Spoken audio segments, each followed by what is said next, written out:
Hey everybody, welcome back to Crit and Fumble Vaesen. We have just been going through leveling up characters, which is something I know everyone is incredibly excited about. Yay. Man, Percy's more robust. So many levels. So many levels. For those of you who don't know, the way that leveling up works in Vaesen is that there is a series of questions at the end of each mystery that the characters have to ask themselves first. The first one is, did you participate in the session? So unless you sat there silently and awkwardly, you should get an experience Well, point. let's not throw awkwardly in there. Like, that's awkward's okay. Sure. Second question, did you confront any Vaesen? Yes. Third, did you identify previously unknown Vaesen, so unknown to the group? Number 4, were you affected by your dark secret? I was. No. I don't think mine came I don't think Percy was. What was my dark side? No, I wasn't. Yeah, No. I know you weren't. I had to think about it for a sec. Number 5, did you take risks to protect other people? Yes. Have you learned anything? If so, what? Can't tell you that. Damn it, Gavin. Number 7, did you develop something in your headquarters? We're going to go over that in a second. Yeah. I was going to say we're going to do that. Yep. And then number 8, did you perform an extraordinary action? Did I answer that one? Yeah, you did. You grew a spine. Oh, yay! A whole spine. Yeah, I mean, that's a lot for Percy. It is. Slight it was. edge of He had to be encouraged, though. sarcasm. He did. That's true. Yeah. It was a nudge in the right direction. Milk. It was. That's okay. You know what? So long as we all get there. Percy gets there in the end. Yeah. So I'm assuming everybody around the table leveled up. They got at least 5 yeses and got some experience points. Yes. Yep. Yes. Heck yeah. So you get 1 XP per yes, Per right? yes, Yeah, correct. cool. And then you only need 5 to level up. Sweet. And then the ones you don't use do carry over to your next round of leveling up. So make sure that you, if you got 6 yeses, you've kind of got 1 in the bank now Okay. for the Oh, next I got mystery. one in the I can bank. scribble Yeah. it down. That's what I told you. Pencil. And are these are done per investigation, right? Not per session? Per mystery, You yeah. already Yes. marked it down. Yeah, not per recording. Oh, up here? No. Not That's per the recording. bank? Per mystery. bank. So Yeah, you per- successfully finished the three. mystery last round. Right. Yeah. So Percy took as his level up. I'm trying to find it. Oh yeah, I took a talent instead of increasing one of my stats, and he took robust, which says you may ignore penalties for physical conditions on 1 roll per gaming session. Oh, that's cool. Yeah.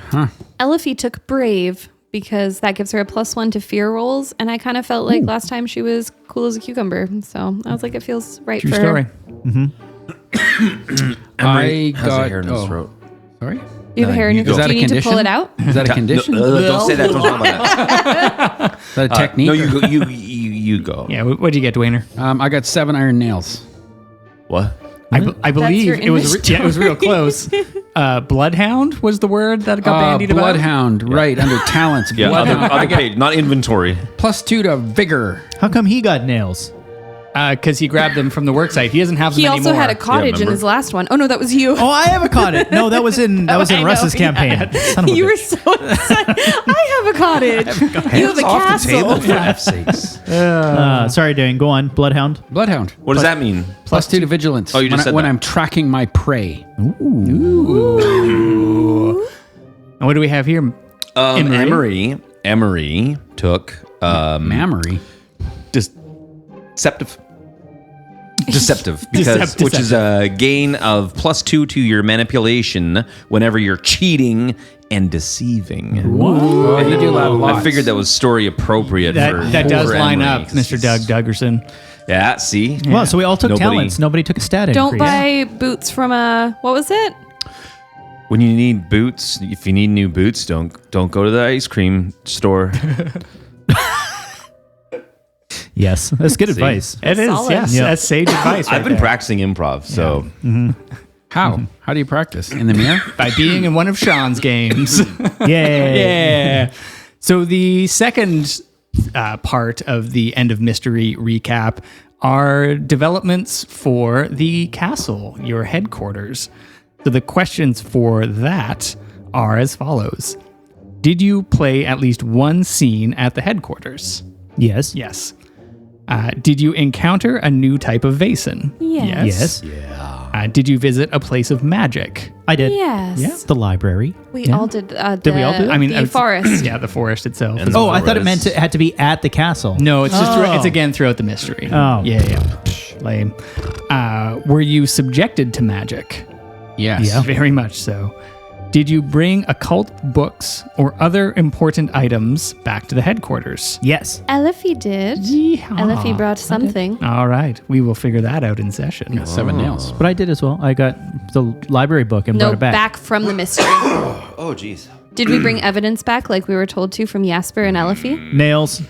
Cocktail. Multiple iron Evidence nails. evidence of work Evidence happening. of the construction occurring. They could have, like on Ghostbusters, the slime residue on it. Ectoplasm. Ectoplasm. Yeah. They may have ectoplasm. They might do. True. It's not ectoplasm. I think I have some of that in my throat right now. It's just rust. Number 6. Did you make important contacts? I would say yes. Yeah. Yeah. Who's our important Yeah. contact? that the premier's wife and Yeah. the And chef. the- And you're Yeah. And yeah. the Nisa. Yeah. I think he's our friend now. He's a cat. He's our pet. and an entire forest. And now an technically. enemy. He doesn't know my full name, Sean. Number 7. Was the mystery particularly difficult and epic? Oh, think- it was middle Sure of the road. was. It wasn't hard. It wasn't It was hard. it was a fairly by the book mystery. You know, a For palette. first levelers, it was okay. And did you solve the mystery? I would say No. I'm not quite sure. tidily. Yeah. Oh, Oh, yeah. yeah. I mean, Yeah, we nailed it. Oh, yeah. 7 of them. So, 9. as a group, what is the score? that 7. you got? I wasn't keeping track. You were 6. 6. There you go. Somebody was. We'll just shout out numbers. Yeah.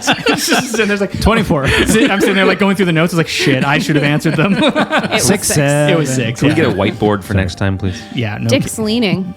It's just slightly to the left. Hey. It's quite It a lot is to the actually left, quite a bit. It's like 45 degrees. to the Emery's leaning slightly to the left. left. Yeah, too. it's actually getting a little.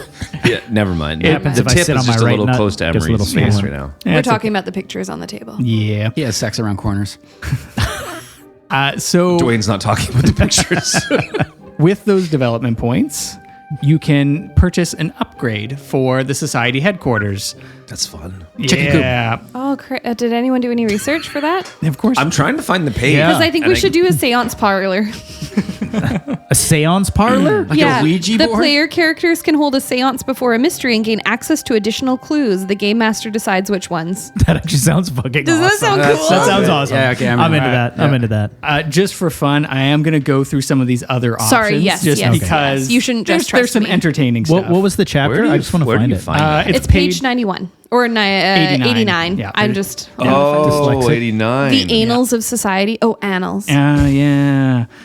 Just so you know, you do currently have the infirmary, a weapons corridor, and the occult library. Oh, I love that place. Oh, I want the butterfly house. That was Can you- that was the one I was going to sit there and talk Can you about. tell me again what we have? I'm so sorry. You have the infirmary, the weapons corridor, and the occult library, as well as the regular library. But I'll you start with listen that. back and write it down. Yeah, no problem. Good thing we record this. There's also a carp pond.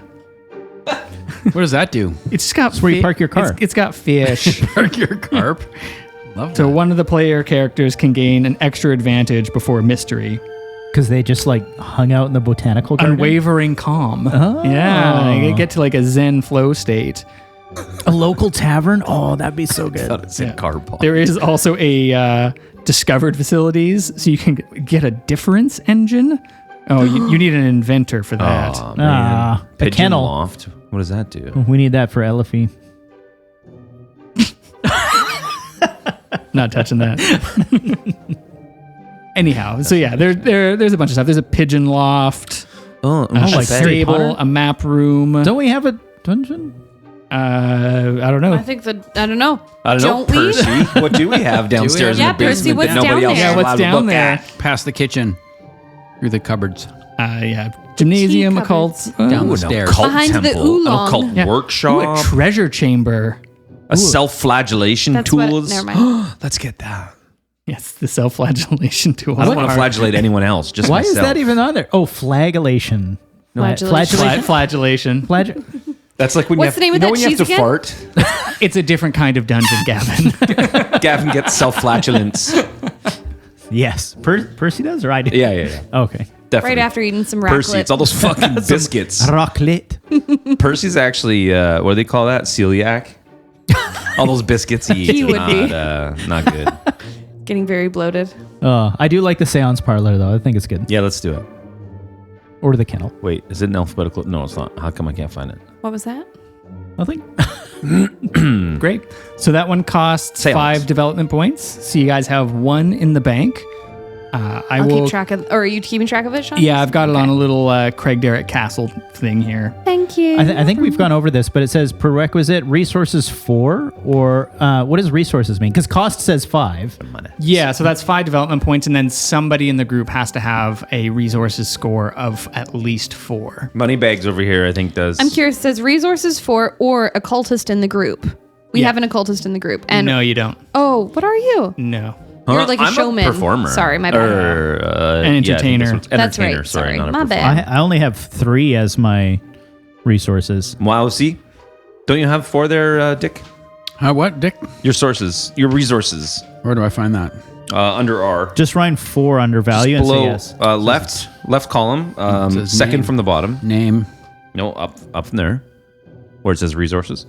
Oh, resources. It says value 4. Yeah, we get it. All right. Thanks, Oh wait, but it says seance parlors 5. Oh no, resources. No, the resources. Fuck, never 5 mind. was. That's why I was confused on. I'm like, which one is the Or 4 and which occultist one's the in the 5? group. Yeah, so the Cost resources is are 5. the cost of Like it. the affluence of our of group. your private dick. It says I have a stable. Nope. Nope. Oh no, living standards is stable. There we go. Oh boy. I have a stable. Yeah, I'm sure you do, Richard. Hi everybody, if you're still listening. Yeah. Hey. How you Oh, doing? we recorded that part. Okay. Yeah. We sure did. It's so that they know how to play Vaesen with us Yeah. next time they come over and hang out. We will not be going over that at the end of every Ever. mystery. Yes. Again. We'll But do, we can. Not the we, rules. as a but, like, group, we we'll can do it talk off. about We'll do it off mic, but I think it's nice for people listening to kind of know the ins and outs of the system. That's true. I But agree. it doesn't need to be. Speaking every of, time. does everybody have a melee weapon on you? Because you're allowed to have one thanks to our weapons corridor. I have a knife and a chair, actually. I have a whip. Yeah. I got knuckle dusters. Technically, a doctor doesn't come with one, so I was like, oh. How did I get a chair? You want a knife? You have a chair as a weapon? It says chair.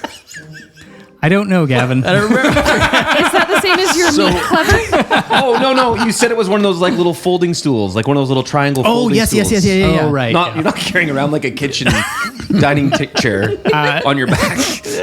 But I kind of wish you were. That would have been funny. I will say, because we are starting a new mystery, all of your temporary gear is now gone. Oh. Yes. Temporary. So there is an upgrade you can make to your headquarters to retain some stuff. But the idea is that enough time passes between mysteries that these more mundane items just kind of get lost in the shuffle. So what? Oh, temporary gear. My sanctified. I probably shouldn't have written that in pen. But other sort of more relevant items that come with your character are retained. So weapons or armor or whatever. So my chair's gone, is what Your you're saying. chair is gone, yes. So if I well. put the 7 Lost iron it. nails in the Molotov cocktail, Those are gone. damn it. Sorry, buddy. They dissolved Yeah. in the cocktail. Too much It was cola. cola. But now that we've got mechanics, I have a question for everybody. yeah. I love questions. Hey, I like this 6. part. Also, good job on the music in the background. Oh, yeah, no problem. I hear you complain every week. Every week. Don't want to make it awkward. All of just my wanna hear intros are going Tash to be breathe. perfectly quiet Yeah. with light chewing noises every once in a while. Licorice. It's like And a we just lost 300 It's like a listeners. bag Yeah. of turtles. But we've gained a very specific subset. Welcome. So it is currently November 2nd. We are into, it's either All Saints Day or one of those two. But it's always spooky season here in Vaesen Land. So my question for you all tonight is, where do you stand on ghosts and spirits? And is there a particular reason why? Oh boy. So, because I, as always, knew the question ahead of time, I will answer. And I will say that for ages 1 through 21, it was a hard no. And then my sister moved into a haunted apartment. And I used to stay with her while I was going to college, and I was still living in Mill Bay. So I had night classes, and so I'd stay every Thursday night. And she would remind me of G-host is what they had called this ghost. And he didn't seem to like men that much. He used to terrorize her boyfriend. She would wake up in the middle of the night feeling somebody rubbing her feet, to the point where my great aunt, who was a nun, came and like cleansed the apartment. Whoa. And so I was staying there one night, and it's an oldish apartment, and you'd hear wood creak. I could swear a few times that I might hear like tapping on the keyboard on the computer in the main room, but I just sort of chalked it all up to an overactive imagination. And then there was one evening I'm sitting there trying to sleep. My eyes are closed, but I am just wide awake. And I open them up, and there is a silhouette of a figure lunging towards me as I'm staying on this couch, and I shriek, flip out of the couch, and I'm just like standing in my boxers in the middle of this dark, empty living room.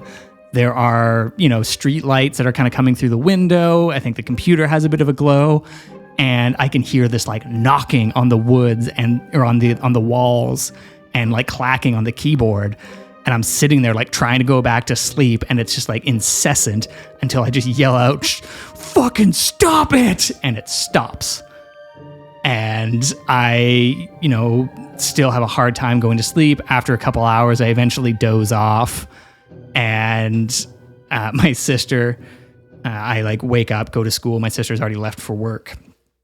The next morning, she's like, "What the hell happened? It's like there was a poltergeist in there." But it was actually because I was in such a panic to leave, but I also raided her fridge for sandwich makings, but was too scared to put everything away because I was a shitty 20-year-old brother.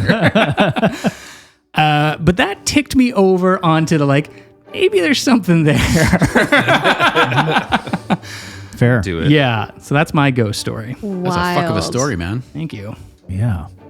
I have always been a skeptic about most things. I was raised in a family that was very much like, Dwayne's got his little angler light on his forehead, and it's not distracting at all. I was raised in a family that was very, very atheist, very skeptical, very like, there's a scientific reason for everything. And one of those people in my life was like the most skeptical person I've ever met. I think for me, that really cemented a lot of it. But then about 5 years ago or something, I was telling him I was listening to this podcast that had a lot of like ghost stories and stuff, and I really was enjoying it.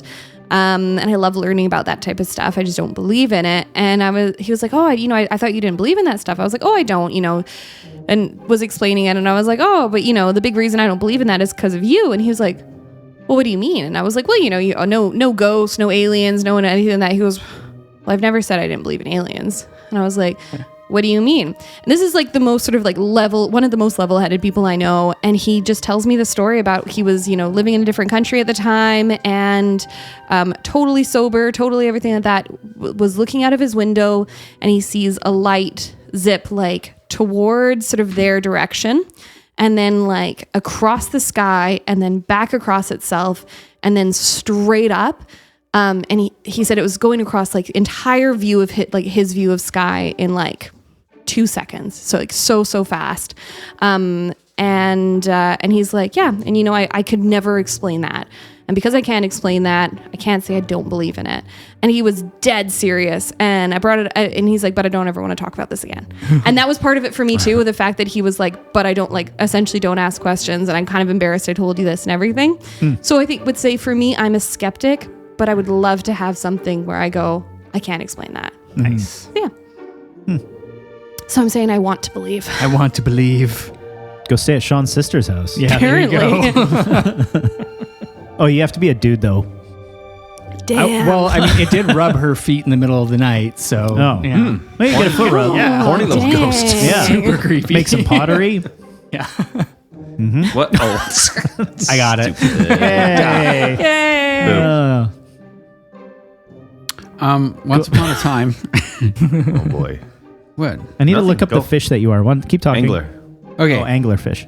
So, my family and I I don't know, we were traveling somewhere, and we stopped to go camping. And we were like, I don't know, maybe Hainsworth or Ainsworth Hot Springs or something like that. And so I was spending a little bit more time in the hot tub or the hot springs or whatever. And then I had to start, like, I had to walk back to the campsite, and the walk back was probably, I don't know, 2 or 3K. And it was kind of like the sun was starting to go down. And as I was kind of, it was this big opening as I was sort of coming out of the trees.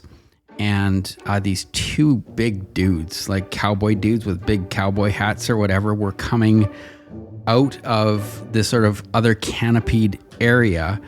And I had already kind of felt like nervous about walking home by myself because I was kind of a teenager and my brain runs fucking wild anyway. But as these guys were coming towards me, I looked up at them and neither of them had a face. And I'm like, and I don't know if it was like the way the sun hit their faces or if like the cowboy hat was shading. All I remember is feeling like so fucking terrified that I like literally like ran through the canopy of the trees, and I was just like, it wasn't great. Anyway, that wasn't necessarily a ghost story, but that's like something that scared the fuck out of me. One of those, can't explain stories. Yeah, it's just like one of those things where it's just like, oof. No kidding. Jeepers.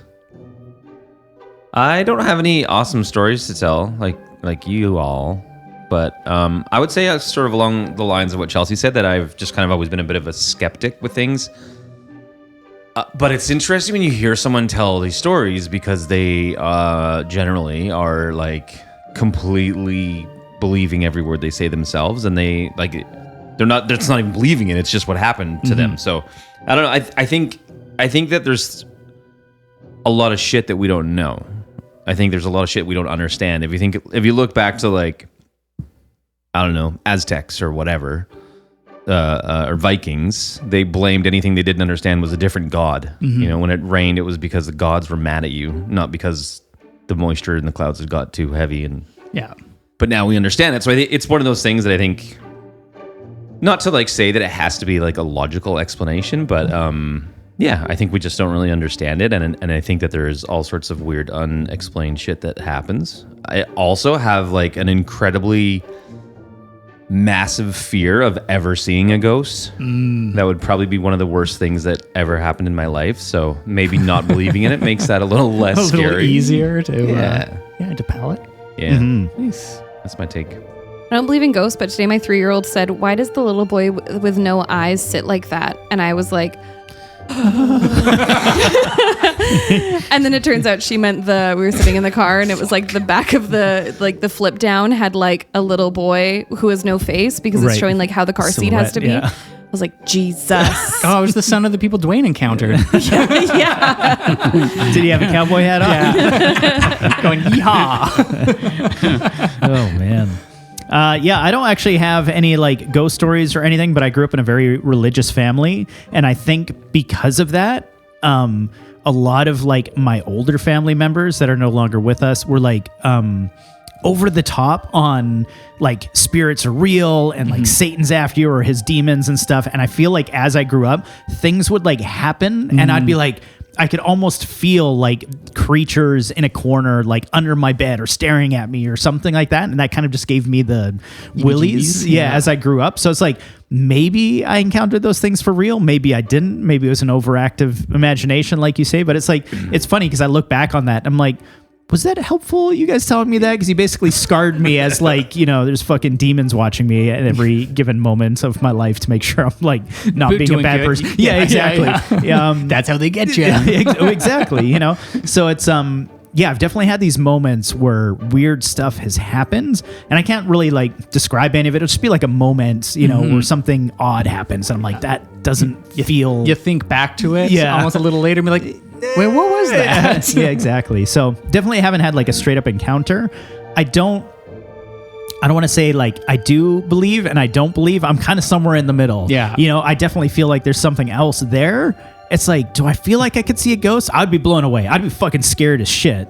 But I would also be like, this is incredible. This is awesome. I feel like I would kind of embrace There's it a bit. a novelty to the experience for sure. Yeah. If I saw a ghost, I would never shut up about it. Totally. And I'm I would so become one of sorry. those like ghost hunters, you know? Oh, yeah. I'd be like, they're real. I'd just like, yeah. It definitely spurred a couple of like very purposeful visits to weird spooky places pretty soon afterwards. Be like, I wonder if I can see another one. Can I flip a question on you, Sean? Yeah, totally. If you could see a ghost again, Well, would you want to? yeah, totally. Yeah. Yeah, you would Yeah, want absolutely. to, even though It- it was so scary. Yeah, it's one of those things where, one time you can kind of logic your way through it, but, 2 times, 3 times, it suddenly becomes a little more entrenched and you kind of get a better idea of it. So, So And have if you, that ghost was in your house, would that turn you off your house, or would you stay? for the first year we were in our house, we were convinced it was haunted. Okay. Yeah. And we were like, hey, neat. Sorry, Tasha, I interrupted you. no, I was just gonna say, have you been able to sort of logicify what happened? Like, oh, there was a wind was open, the door was open, to like it, a certain blew degree, the but it's always blankets that and- like kind of talking yourself up, and Yeah. at the back of your mind, you're like, I knew what I saw. was it though? Also, what if the ghosts are the aliens? Actually, Oh, so they're just aliens. yeah. That could be it. What if we're the ghosts? That'd be a cool movie. Do they wear cowboy hats? Gavin does is that mean poking ghosts, Tash. ghosts can't poke other ghosts? Oh, So ghosts never get in a fist fight. Quick fun fact before we move on. Yeah. A guy I work with, his sister is actually a full-time ghost hunter. Oh, I don't want to hell name yeah. drop him just so it, like, 'cause Yeah. I don't know if he wants me to bring that up, but he's Totally. told it to me in confidence. Like, Is she like full time, like famous? makes money? yeah, Like like she it's does her a like show her, or something? She doesn't do a show, but she like actually goes out to places, investigates, and does like writes full on articles on it. Like does reports on things. I'll tell you more after. I just don't want to do it on my. No, Yeah, so yeah. fair. But yeah, she's like a not employed. She's self-employed, but Yeah. she's a full-time ghost hunter. Can make ends meet, then yeah, you do you. Yeah. Well, thank you for that round of questions, gang. And with that, I think we will get into the session. Yay. Adventurers, grab your weapons. But first, kiss your kin. The wilds call, a timeless brawl. Now we roll for initiative. Good and evil fighting for the win. Crit and fumble, critical hit or just a fucking fumble. Cast thine eye on the rolling die. Legends rise on its battle cry. Time to rumble, crit and fumble, critical hit or just another fumble. War is waged on the table stage. Untold sagas of an ancient age. Crit and fumble. Bum bum. Bum bum. Oh, I bumped late. Vaesen. Vaesen. But for Vaesen. Are we on mic now? Yeah. Poor Mike. That's yeah. We're on him. We're off him. That was a joke I was going for there, but Yeah, it's it's a whatever. dick joke. You wrecked it. See what you did there. All right. So the last session, you all, the last session, you all successfully managed to placate the oak tree wife who was plaguing Brentwood Estate. You shed no blood. You, A little bit. Well, okay. Just a Fair drop. enough. Yeah. Nobody died. In this instance, you were able to push John McCready off of the estate and pack in his bags and left his wife and the cook to look after the Bang. place. Oh. Yeah, and Bang, presumably, yes. And real life John McCready, we found out afterwards, actually did exile himself to the UK. That's crazy. Yeah, it was a okay. totally So planned. It's not our fault that this child has no father now. Then Yeah. No, it's got He has two. a father. feel okay He about has it. Jurgen. Yeah, got two Oh, daddies. okay. Yeah. Okay. So Dick stayed on the farm. No. But upon returning to Craig Derrick, you were met by Jasper, who informed all of you, but most pointedly Elofe, that there had been an incident at Rose House in the UK. And we will pick up shortly thereafter as the four of you all sit in Jasper's modest office in the upper ballroom floor of Craig Derrick. There is a curved window that looks out towards the Olympic Peninsula, though in this late fall day, the drizzling rain sort of obscures most of the view. The radiator plunks away, pulling heat from the boiler room as Jasper sits across from all of you, uncharacteristically having been the one to serve tea in this instance.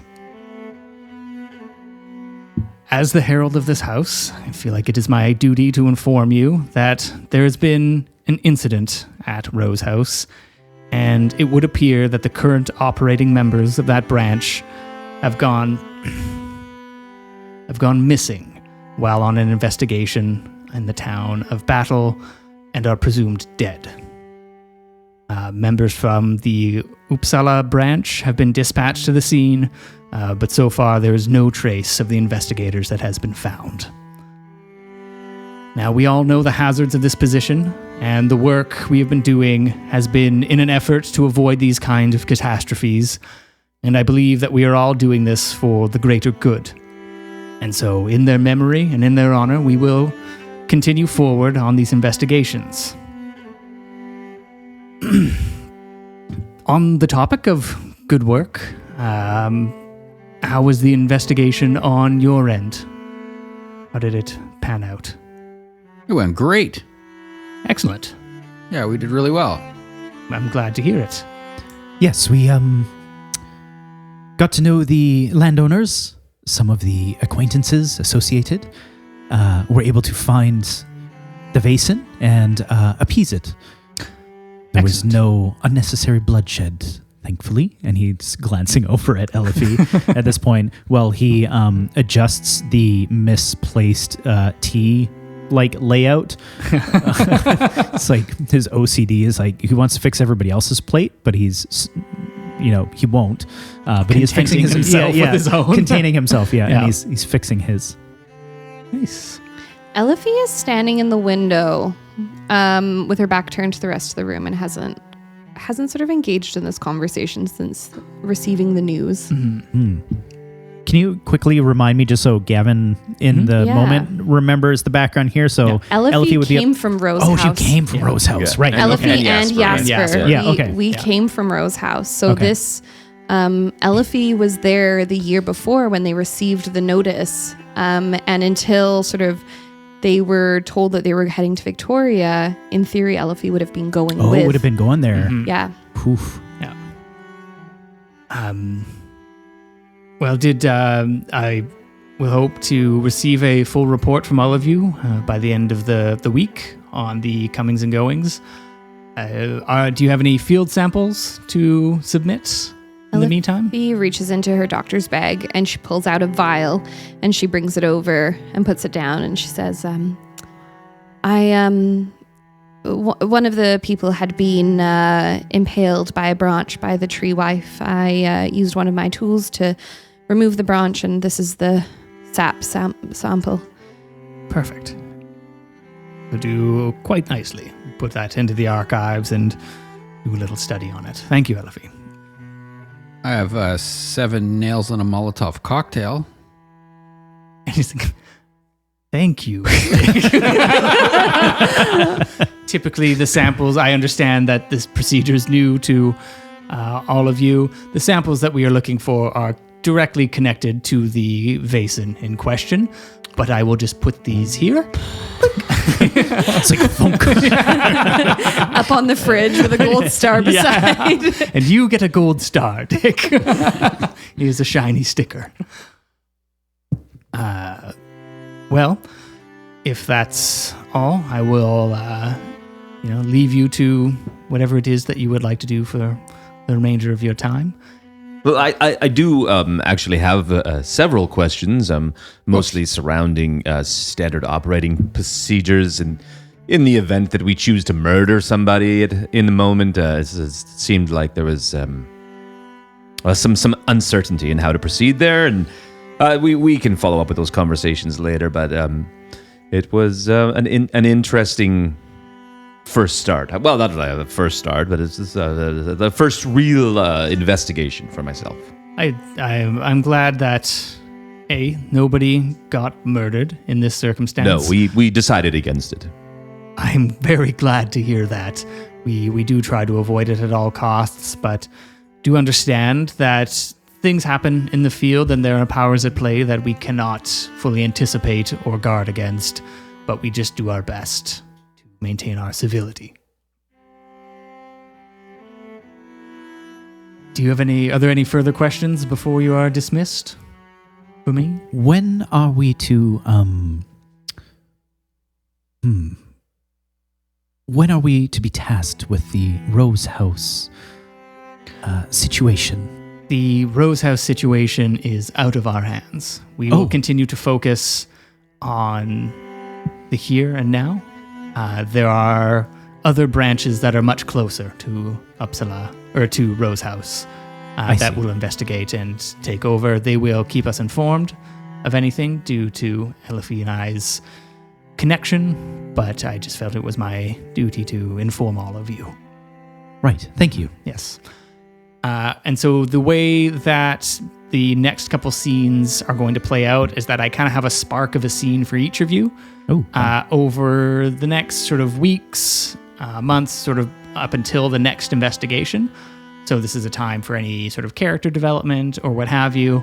So if there's anything as far as you guys would like to bring up or have your characters doing in this sort of interim downtime, feel free to let me know, or it can kind of come out within whatever scenes that I kind of have sorted out for you guys.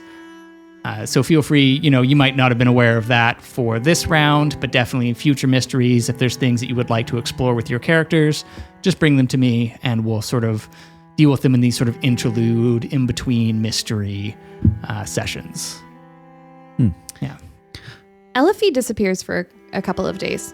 Okay. She informs Jasper that where she is going, and she takes a couple of days to go and grieve. Okay. Yeah. I'd actually like to pick that up, that conversation, because that does tie in quite shortly after. I feel like Elofe rushes her report through quite quickly, if that makes sense. I think she probably started working on it once they were in the carriage back. Great.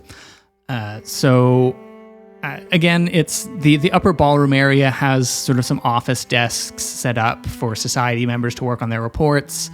Jasper sort of has a door, but the rest of it is fairly open concept, but well lit and quite a beautiful spot. The top of the tower of Craig Darroch is the highest point in Victoria at this moment.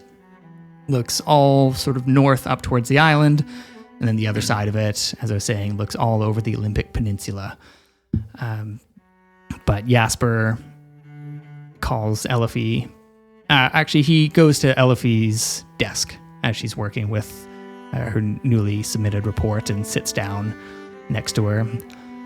This is quite the tidy little mystery that you all managed to solve. Very good. Tell me, what occurred with this effigy, this doll that was left over by the Vaesen? I planted it in the woods. Oh, okay. Anywhere of significance, or? Nearest to the cabin where John Sluggett? Sluggett, yes. Mm-hmm. Where John Sluggett was. Just near there. Okay, excellent. And he sort of, this is mostly a formality for him. You can tell that he's kind of got something else on his mind at this point. Spit it out. And he closes the dossier, puts it on the desk. I couldn't help but notice that you were quite withdrawn during the news of Rose House. Is there anything you would like to speak about? I understand that as a group, it might be uncomfortable, but you and I are the only ones that had a connection with everybody there. And I know that I am undone a bit by this news. Elofe reaches into her doctor's bag and she pulls out one of her flasks. She has 2 and they're differently marked. And she reaches into her desk and she pulls out 2 glasses and she pours them both some rye and sort of does almost like a little toast, and then says, "It seems sort of vain, but I just can't help but think that if I'd been there, I could have helped, or I don't know. They went in without a doctor, and I'm worried." My understanding, when there are no survivors, there are no survivors. Either one of us had been there, we would just be another body, missing. Nothing you could have done in that instance, and the good that you're doing here is paramount. Just have to continue to live, remembering them, especially Lou and his bloody contraption on his face. Alistair and his stupid need to just date everyone. Parsnip, The fanny pack. the fanny pack. It is just... That thing will never be in fashion. Ever. Just trying so hard to make it go. And to name it after a woman's private parts. Terrible. And Frederick and his lights. he Chalk pull- marks everywhere. and he pulls out a small piece of chalk from his own pocket. You did get me onto that. She reaches into her own pocket and she pulls out her own chalk piece. And on the corner of her desk, she does a little triangle with an F underneath. And he just puts it back in. He's like, anytime you need to reach out, don't hesitate. That good we're doing here. I'm not sure if I'm doing it right. None of us do. And with that, he sort of stands up, straightens his suit up, gives you a curt nod. Percy's doing well. Don't tell him I said that. Mum's the word. Wonderful. Uh, Now out of my sight, I've got stuff to do. myself too. Very important things. And he'll sort of step back into his office. Do you want to elaborate on where Elofe goes in this instance, or are you leaving that? She goes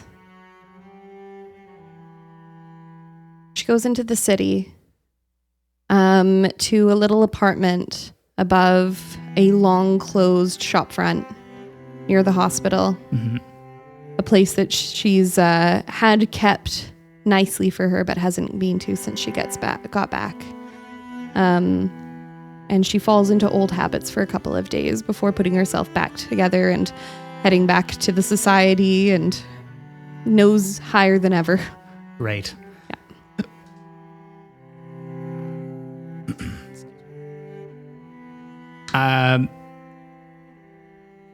A few weeks pass, and we find Dick in his office, the downtown branch.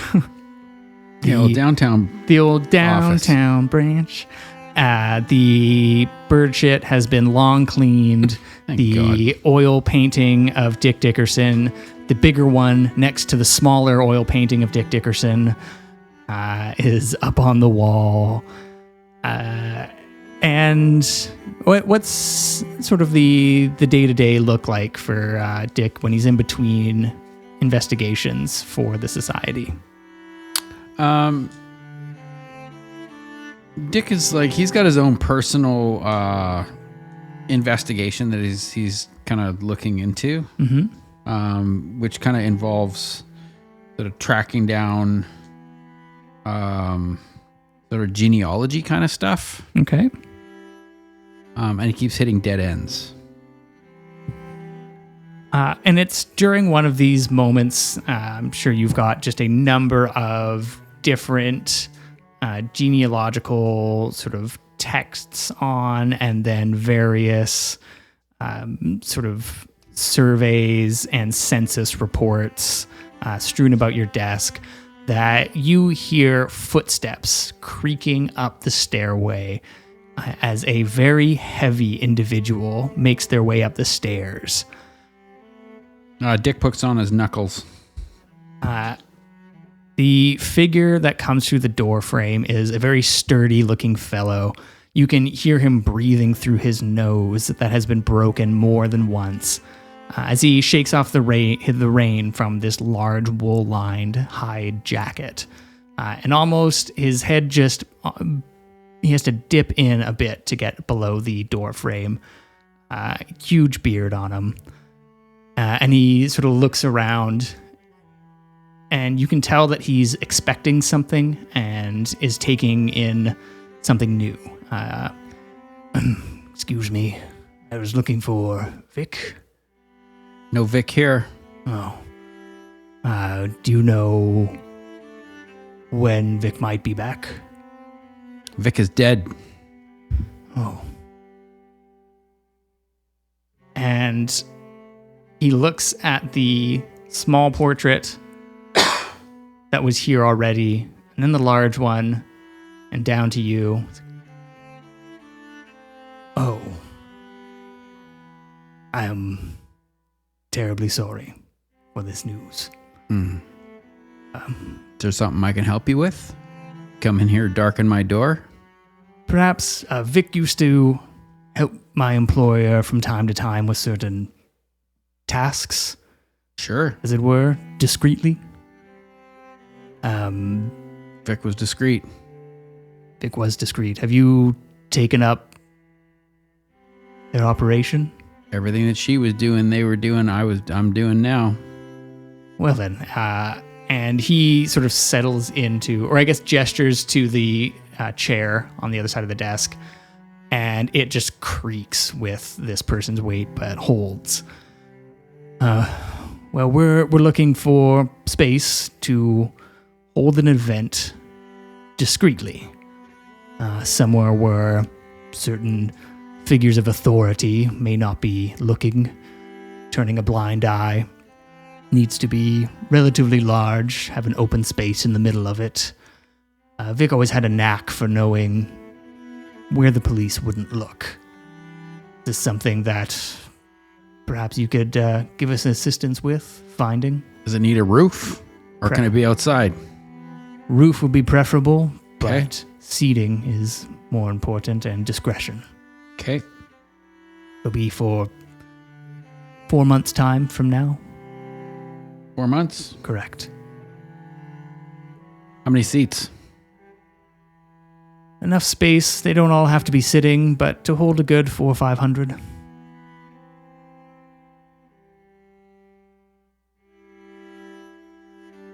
You're saying discretion? Please. We used to have somebody who we could trust to pay the police to look the other way, but they are no longer here.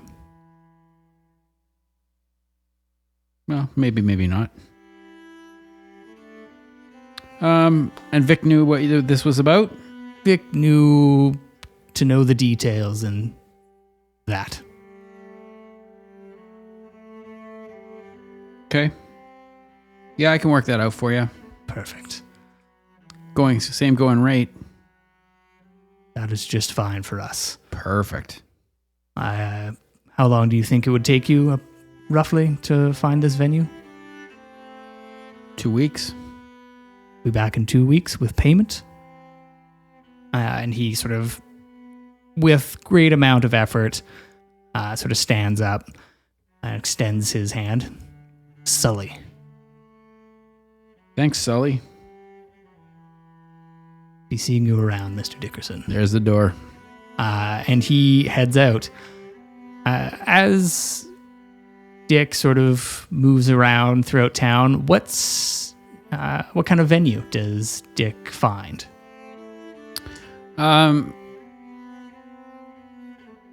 Dick kind of wants to follow this guy a little bit, Sure. just to sort of see what he's up to, where he's off to. Great. Then with that, I'm going to have you roll for me, and it's going to be a stealth, please.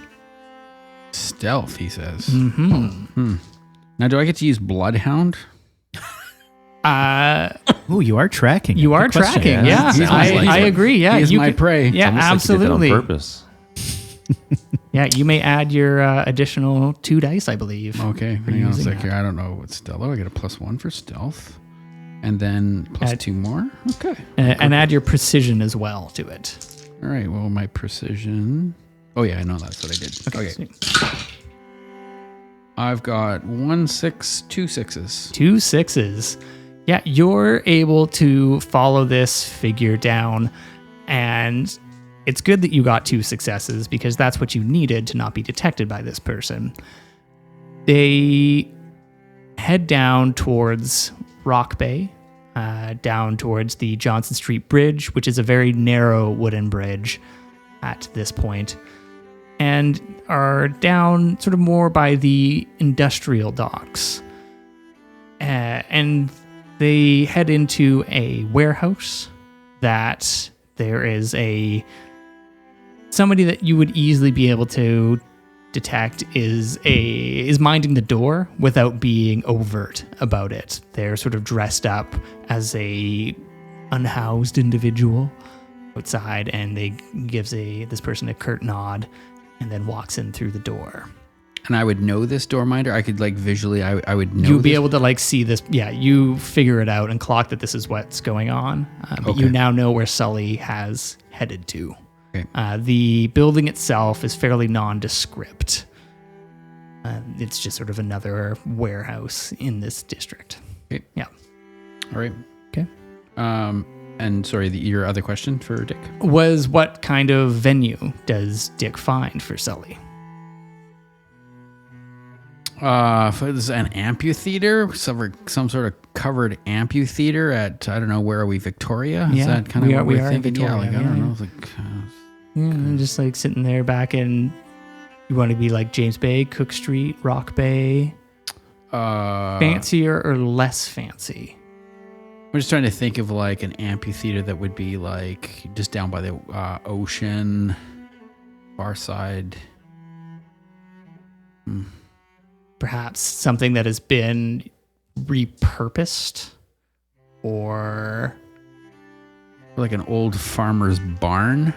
or like a fish packing something. Sure. If it's by the water. Yeah. Or you could go inland and it would be a farmer's barn.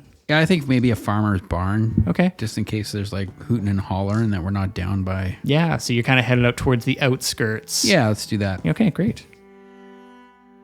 So you find this barn, and Sully comes back 2 weeks later with a handful of bills, and you tour him around, and he's looking around. He's like, yeah, this will do just fine.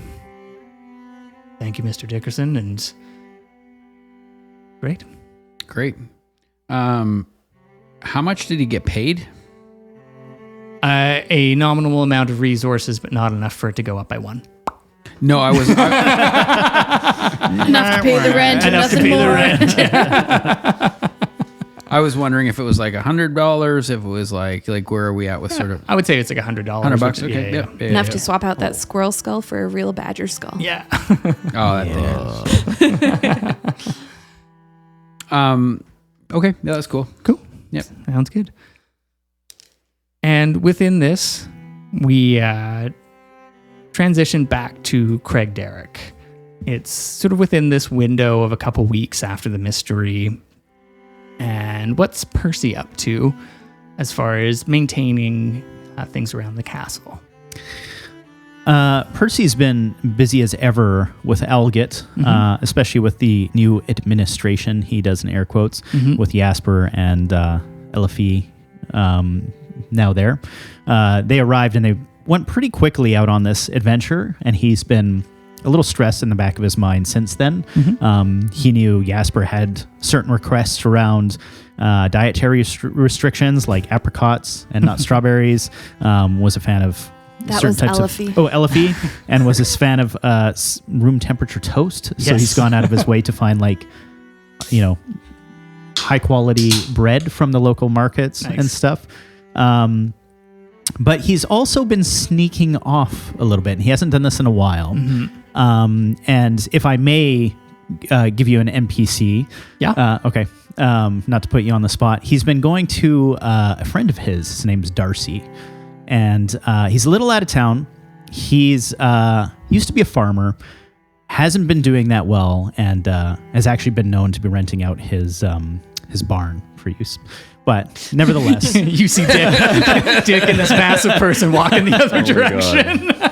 but to fill his time, as the farming gig is not going well, is he's also an avid hunter, and this is why Percy is most interested in him. And he's been recently trying to get some very fresh game from him, and taking it back to Craig Dorth without anybody noticing, and disappearing behind his little tea closet for, let's call it under an hour at a time. You head up to the farm. It's a familiar spot, and Darcy's there. He's sort of got like a moppish black hair in a tweed jacket. Oh, hey there. What's going on there, Darcy? Percy? Yes, good to see you again.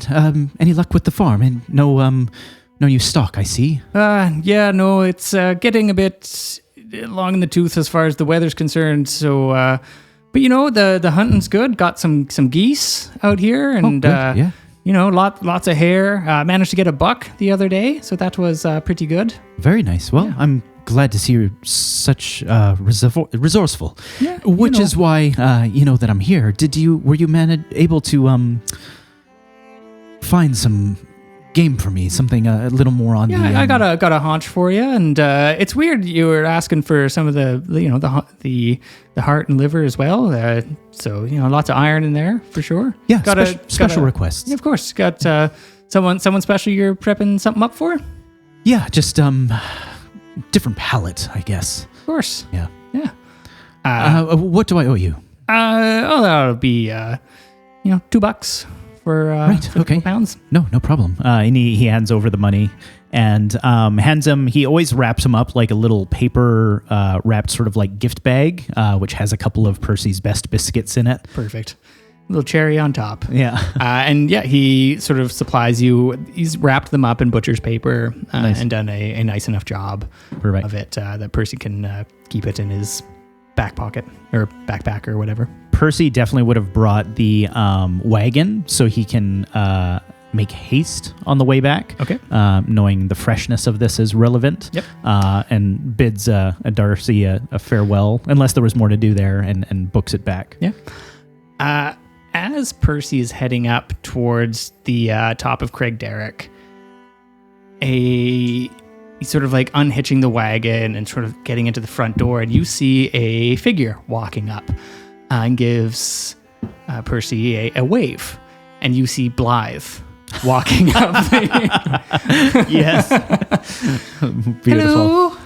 Oh, Blythe. I know. I'm sorry to drop in like this, but I know that you've been, terribly busy. Yeah, with, sorry, I things. haven't written in a while. It's I did have a good time the last time. I was genuine in what I'm just gonna put this down. And he turns around and like walks back to the wagon, like he's got like blood all over his hands. and she goes up for a little kiss. How does Percy respond to that?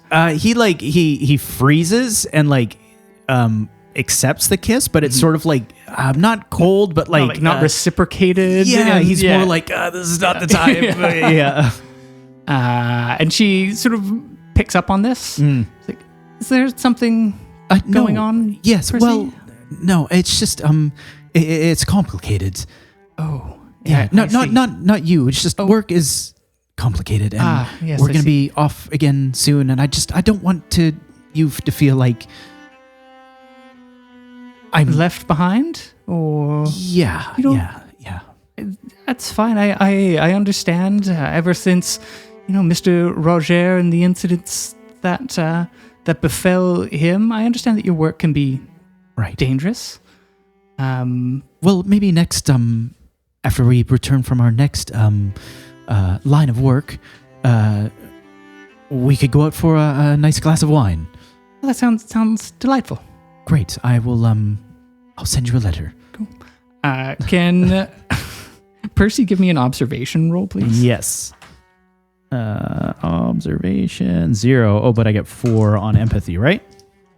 Yes. 1-6. You clock that she gives you a hug as you leave, as opposed to a little kiss. Oh, nice. Yeah. Putting the two together. Yeah. And makes her way back down the driveway, a little slower and a little more defeated in a way. She definitely had her underwear in the fanny pack. He watches her for a while, just standing there, sort of like straight armed and wagging neck to his left, and just watches her walk away. And he's like, "Percy, what are you doing?"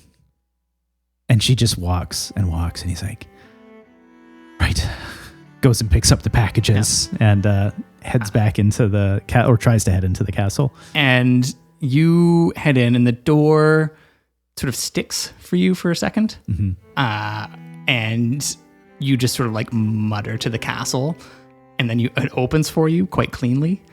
And as soon as you go in, you can hear, to anyone else, it sounds like the radiator sort of like ding, ding, ding, ding, ding. But you know that it is a very rhythmic ding, ding, ding, ding, ding. Yes, I'm coming.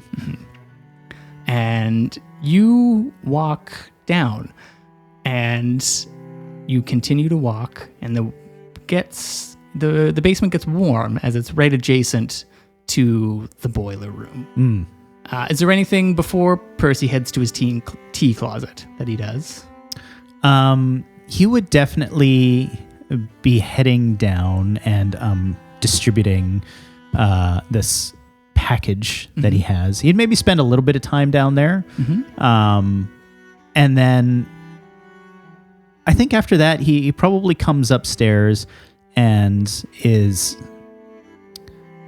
careful to like wash his arms and hands, like all the like blood that would have come off that meat, and like clean the sink area so there's no like sign of like food prep or anything. Make sure the kitchen is like immaculate, and heads up to his room, hangs his coat like gently on the rack and stuff, and gets into his undergarments and sits down with a tea and just kind of stares out the window in the direction that Blythe would have walked, and just hangs there for a minute sipping his tea. And he's like, and blows out his candle. Percy, before you blow out your candle, you catch yourself in the mirror, and you notice on your collar that there was a little blood stain. Damn it. I'll have to deal with that in the morning. I need a good night's sleep, Percy. And that's where we leave Percy. Emery. It is now sort of the first week of November. Things have gotten a little chilled. Has Emery been up to anything in his downtime in particular? Yeah, I think one of the things that Emery's been struggling with a bit is figuring out what his place is in the society and on the team, and he recognizes his ability to perform, and that he's also, in his endeavor to put on a good show, he's kind of learned a bit about spirits and the darker things. And so he decides that he wants to focus in on that sort of side of things, that, he's heard that we don't try to kill the Vaesen. We try to sometimes figure out what they need, and sometimes we have to perform little ceremonies and rituals, and so he wants to lean into that side. I think as soon as he heard that you have to perform rituals, he's got very excited. I could do that. Yeah, and even potentially, this is just a bit of an ad lib, but maybe if Jasper mentioned at some point that this seance parlor is something they've been working on that could be available to them soon, maybe that's something that he would lean into to be the one to run the seances. So you bring this up Jasper, or I feel like you brought this up in passing at some point to Jasper, and he's, well, we'll look into it, and these sort of things need to be set up correctly. So we'll look at warding, and if I can task you with looking towards the correct sigils and orientation of it. Yes, I can dig into this. Yes, I believe this is something that we can absolutely set up. I will be in contact with you. And this was a few weeks ago. And we pick up with Emery downstairs, the seance parlor. I think there's underneath of the circular tower of Craig Derrick in the basement, there is a round room at the very base of it. That would be very appropriate for the seance parlor. It's circular. You can get sort of a round table. Everyone can kind of hold hands around it. But you do quickly determine that there is a level of expertise that just cannot be learned from books. And so you need to source somebody out that has some more explicit knowledge in this. And you kind of bring this up with Jasper, and he's like, I'll sort of check in with some contacts. And in this moment, you are downstairs, and this is where the weapons gallery is, and a few other rooms. And importantly, there is also a wall of shadow portraits, those sort of black and white cutout silhouettes, similar to what we have of all of the former society members along the wall. And they all have sort of placards underneath with their names. At the far end, there's actually a large or a modest-sized oil painting of an individual that you're looking at. And there's a boar's hair brush right next to it. And Algot sort of steps down and sort of comes up behind you. Yes, this was Chimney. He managed to pull the society up from its bootstraps after there was another sort of tragic loss of life. I'm sorry, was his name was Jiminy? Chimney. Yes. I wasn't sure if you were stuttering there for a moment. No, that was his name. He was a chimney sweep, but grew to be so much more for the society. Really sort of pulled us out of the darkness and brought us to where we are now. That's wonderful. Jasper has requested your audience. I think he's found something for you. No, very good. Where will I find him? He is up in his office. That's where he usually is. Yes, generally speaking, spends a lot of his time. By the way, if someone was to, desire an office for themselves, is there like do I have to, once I'm here for 2 years of service, or is this, what would you expect? Well, there's desks up in the ballroom, and we could put up a little partition. Oh, Around one of some them. privacy. Some privacy.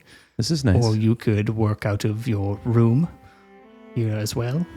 But generally it's for administration. But, once Jasper leaves, you could try to work your way up the ranks as well, if that's... Okay, so it's nothing I should be hoping for too soon. Perhaps the castle will just provide one for you if you wish it hard enough. The partition sounds kind of like a good thing to... We could start there. You can work on that, for sure. I'll mention it to Jasper. That's probably best. And you head up to the top floor. And Jasper is waiting there, and there is a lanky gentleman sitting in the chair in front of his office. Emery, glad that you were able to make it. How are you finding? How is your... Oh, good. Yes, things are going well. I was actually just discussing with Algot the potential of getting my own office. Oh! Yeah, so he said, we'll save it for another time, but he said, have that discussion with yourself. Well, I'll take it under advisement. Perhaps start off with a nice modest partition. Right, yes, sounds nice. Yes. May I introduce you to a Mr. Anders Harcourt? And the fellow sort of stands up, quite wiry and thin, probably in his late 30s, top hat on. Hello. Anders, hello. Nice to meet you. I'm Emery Finch. Pleasure to meet you, Emery. Anders, is that Belgium, perhaps? You are correct. Yeah, my Wonderful. father, Mr. Harcourt Sr., was from Belgium, and I heard they make great ales. great ales. Yes. Some pretty good chocolate as well, if I do say so myself. We seem to find ourselves in a bit of a serendipitous state, talking to Mr. Haraldson. My sort of late father and I own a number of real estate properties, and there's a new, a new tenant that has come in for a short period of time, and they are offering, they're offering a service in there. Nothing unwholesome. I guess it depends on your definition of wholesome. And Jasper sort of jumps into this conversation. He's like, Mr. Emery, what do you know of the spiritualist movement? Well, it's pretty strong. Mm-hmm. There's spirits are involved, most definitely. Yes. It is a... There is a book on my desk. I just haven't quite got. Of course, you've been It's a very large busy, yes. stack of. I read slow. I prefer to speak with people. Of course, that the gift of gab, as it were. What Mr. Harcourt here is alluding to is that there is a individual who's going by the moniker Arabelle the Astounding. And she is a part of the spiritualist movement, which concern themselves with contacting the dead via seance. Interesting. Indeed. And, well, Mr. Harcourt here owns the building and just wants to make sure that everything is on the up and up and there is no fraudulent behavior or misrepresentation if he is going to be entertaining these types of clientele. As you can understand, some people may find it a bit unsavory, people trying to contact the dead, but if it is legitimate, then it could be a boon, a service. And conveniently came to inquire as to me if we had anyone knowledgeable of the occult and the entertainment business. Well, that is serendipitous. It is an absolutely accurate definition. Representation. Yes. Oh, and I knew that I just Yes. had the right person. Arabelle the Astounding Indeed, is yes. interesting choice. Yes. My stage name is Emery the Astonishing, so it's. I wow. wonder if. Oh, Well, that's I'll have some questions for her. it's a bit on the nose. You can bring that up because we have acquired tickets for a seance this very evening with you and your compatriots to determine whether or not Arabelle is the real deal or fraud. And one way or the other, we would like to know. And perhaps if you can set up a amenable enough relationship, they can come down and help set up the seance parlor for us and teach you the finer details. Or we can find somebody else. So just to be clear here, would you consider this to be a personal assignment? You're entrusting this to myself. It's not so much for the team; it's more for me. You will be taking point, Mr. Finch. Oh, I see. You are the person who is uniquely suited. Right. But there are 4 seats required to fill in, and it is better to have second sets of eyes as a group. Team, but of course. yes, you, sir, Yes. Mr. Finch, are very important. Yes. Well, tell Elgot to prep my office. we will get those partitions sorted out never right just- away. A couple sheets at a post or something would be good. And with that, he sort of sets you on your way. Mr. Harcourt shakes your hand and is very appreciative. Thank you very much, Mr. Finch. I myself am a bit of a skeptic, but my father truly believed in these sort of things, and it was his last wish to bring Arabelle in. So Wonderful. And I just want to reassure you that you have chosen the right organization to entrust And within that, the right man is on the job for you. I have no doubt in that whatsoever, Mr. Finch. Good day. He sort of steps down and makes his way out the front door. And you gather the rest of the members, presumably. Yes. Yeah. Inform them. What do you tell them? Well, it would seem that Jasper has entrusted me with taking on a bit of a, well, it's not exactly a solo mission, but I have been appointed as the lead, and I would like it if you could all come along with me this evening, and then we're going to take in a seance. And as a moment of research and understanding for us to utilize the new space that they're preparing in the basement. And you're the lead. Well, that's yeah, it's like yeah. Well, I imagine it's sort of like, when you get a young one who's learned how to ride a horse and you ride your horse right beside them. Training wheels almost. It's within a 15-minute walk. I don't think we have to take horses. Of course. But anyway, the show is at 7 p.m. and maybe we'll have a light dinner before that. oh, yes. Should I prep something? Yep. Right. I'm glad you're the one. I will allow you to prepare the menu, though. It's Well, we don't have to go light now, do we? Like, we could have dinner. Couldn't we just have dinner? Well, if it's not light, what if we get I've never been to a seance. Will we get nauseous? I've never been. Not nauseous. I don't want to be sick. We won't be sick. How do you know? I don't know. What if something happens? Well, something should happen at a seance. well, this is actually part of. I will let you in a little bit as far as the objective of this mission is to determine if this person could potentially be a bit of a charlatan.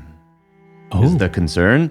I understand. They knew you'd be an expert on that. Exactly. They knew I would be able to spot A charlatan. a charlatan. And her name is Arabelle the Astounding. Have we heard Sounds anything impressive. about this? Like any posters around town, anything like that? Yeah, I would say in the last week or so, posters have kind of gone up, and they're very sort of opulent, and it's this sort of like young woman over a crystal ball. There's no skull in it, so Dick is completely disinterested. Dick he still stole a poster. You know he did. It's up in the office. Exactly. Percy has He her doodled card, a little skull in the. the pinup card. Yeah. The chocolate card. Yeah. Oh, yes, that's right up at this. Yeah, he went down to Roger's immediately. Yeah. Please tell me you have the new pinup card. Of course, right away. Oh, these ones aren't associated with the brothels at all. Yeah, you all set up.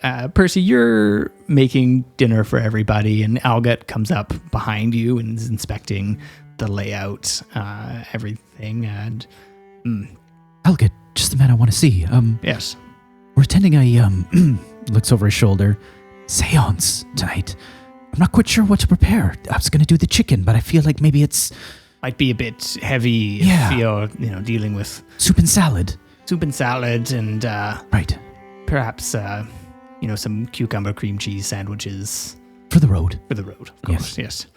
And he looks over at the spread and he's like, excellent work, Percy. Well, thank you, Mr. Algut, sir. Haven't seen you in some time. You've been busy.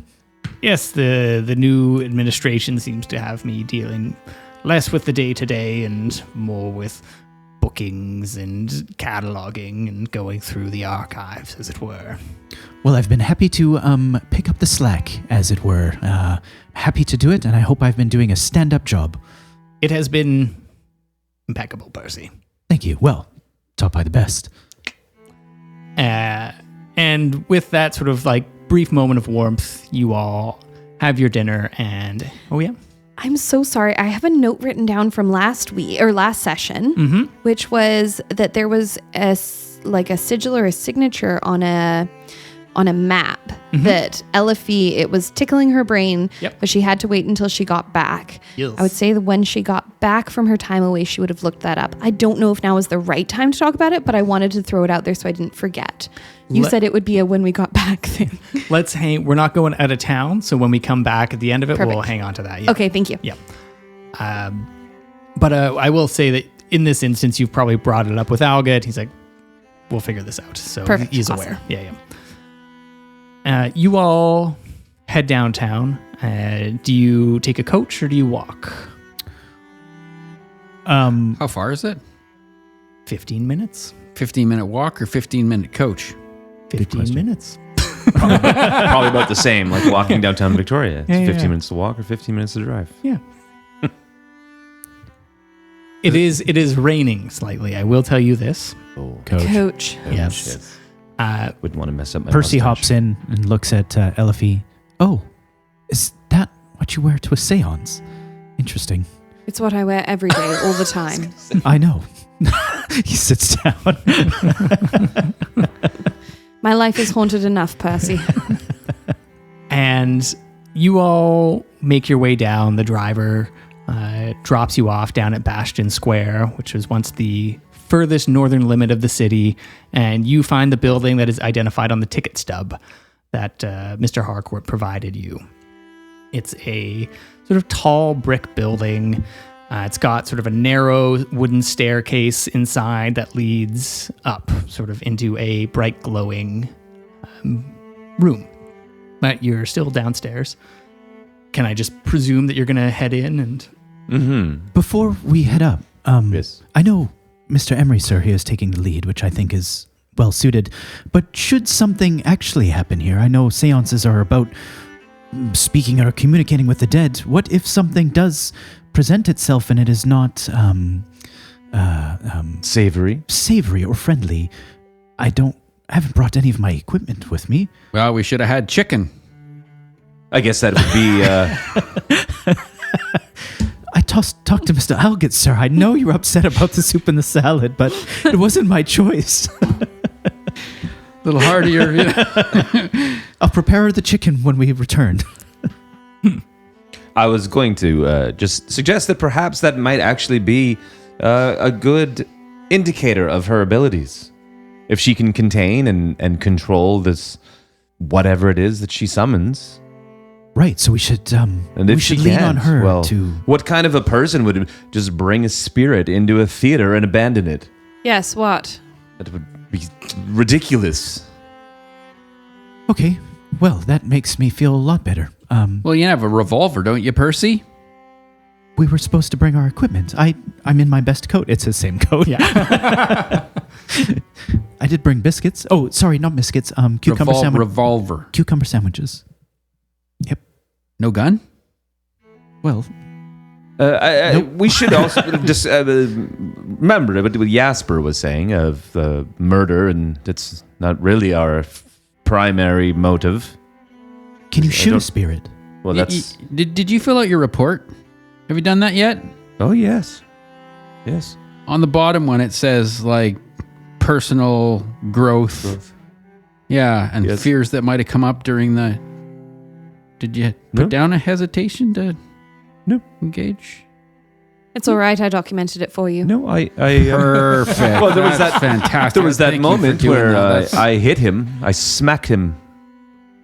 Well, okay, I attempted to smack him. It's just Anyways. for improvement. That's all. It's just like, just write it in your report. Be Thank honest you, about sir. it. Yes, Yeah, that's just be great. honest about it. Fill it out Okay. as it says. And, Yes. like where's there's growth, there's yeah. Should I get the revolver? Chicken, Percy. Chicken. Right, when we get back. Yes. Cucumber sandwich. No.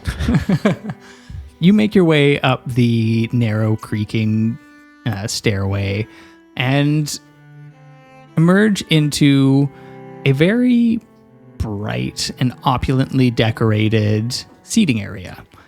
There is rich velvet drapery, comfortable chairs awaiting you. There are two doors in this seating area that lead to another door or another room past, but they are both closed currently. And there's a short, older woman standing at sort of a small makeshift bar that has been put out, and she is pouring a tray, and there is wine and bourbon. Her hair is barely contained in this gray bun, and she's got large Coke bottle glasses that rival even Percy's, and is covered in so many layers of robes and scarves that it is impossible to figure out her actual size and stature. And she's busy sort of pouring drinks, and as you come up, there's one for you, and hands Dick a bourbon. Thank God. Hands Percy a tea. Oh, lovely. Thank you. I believe you have your own. She reaches into her doctor's bag, which she brought with her, and shakes one of her flasks. And then she looks up at Emery. Emery! Yes. And you look in the face of Yisrabel. Percy's like sipping his tea wide-eyed. Emery, it is so good to see you. Wow, this is... Sweetie. What a surprise. Hello, dearies. Oh, you know Nice each to, other. Yes, she's very well. Yes, we've worked in Barkerville. Well, we didn't work directly together, but we were in Barkerville there for some time together. Traveled around for a little bit of time. Yes. Emery was very precocious in his abilities. Oh, Emery, Yes, isn't very- that so lovely to hear? Wonderful. Yes, it was Oh, It is very- so good to she's- see you, dearie. If you ever need a fortune read, well, I'll tell you. are you Oh. the one who we're here to see today? No, I am sort of trying to move on and find someone else to take up the mantle. Between us, I actually once hoped that it would be Emery who would do the same, but unfortunately, he is flighty at the best of times. Oh, wonderful to know for our documents. Well, hopefully you don't move on too soon, or we might be visiting with you at a seance. Well, I hope so. I still think I have some time left. No, Arabelle is with some other clients right now. They will be wrapped up shortly, and then I do believe that you have your tickets, please. Does it work? What work? Like the seance part? Well, I guess you will soon find out, won't you? Oh, yes, of course I will. Thank you. Oh, here's my ticket. Yes, perfect. Yes, good. And she sort of squirrels them away. It's like, feel free to make yourselves comfortable, and we'll be with you shortly. Yes, thank you. Very comfortable. Yes, absolutely. Yes, oh, so good to see you, Emery. Yes, you too. You haven't grown an inch. I think I may have shrank a little bit. And you all sort of sit down for a minute, and you hear a piercing scream from the next room, and then laughter, as if there is a great tension that has been released from the group. And you have yourselves a bit of a moment to sit down as Isra sort of busies herself with a few odds and sods and sort of like writes down the ticket information in a ledger. Percy, to relax, is actually straightening up because a lot of things are out of place. So he's not sitting. He's just sort of like moving around, but she keeps like watching him. Yeah. So he's just like looking at paintings like, oh yeah. And then like straightens the vase, you know. And as soon as he moves, she like moves it back. Yes, well, lovely place. Yes. Well decorated. Oh, thank you. You know, we move around a little bit from here and there, but Yes. you know, we'll be here for a little while, I would say. Oh, so you're in town for some time then? We set up here. We would not put all the effort in. That's, you know. So you are Annabelle's manager, road mentor, perhaps. But yes, I am helping her sort of navigate this, you know, world of entertainment and magic. Oh, so it's entertainment. It's more of an entertainment Well, type. you need to make $1 here more of an and there, Emery. illusion-y kind of This. performance, would you Well, say? Who says you can't have both? This is true. Yes, you knew that very well, Emery. Thank you. Dick is just Elofe is delighted. She's like most of the way through her flask, and her eyes are just like back and forth like it's a tennis match.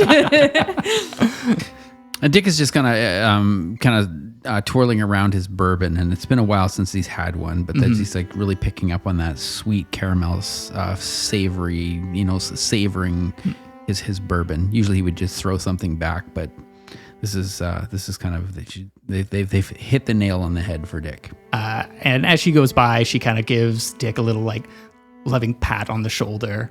Doesn't say anything, but just sort of knows that he's enjoying himself. And does not ask him to remove his feet from the counter. Perfect. Yeah.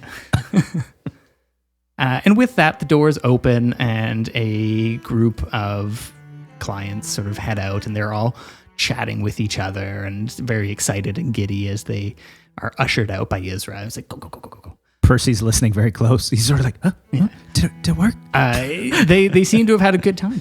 Yeah. And they seem to be believers, but also in the same way that people go to escape houses or haunted houses or like haunted places in general. It's hard to pick a bead from that. But Isra sort of ushers you into it's about the size of a dining room. It's bigger than the room we are currently in. There's a large sort of dark maple table in the middle of it. Some sconces. There's dim light for sure. There's nobody in here at the moment. There is another door to another chamber outside, as you would presume Arabelle has left to reset for a bit. But you were ushered to a series of chairs, and Arabelle will be out just shortly. She just needs to reset herself between sessions to cleanse her aura, as it were.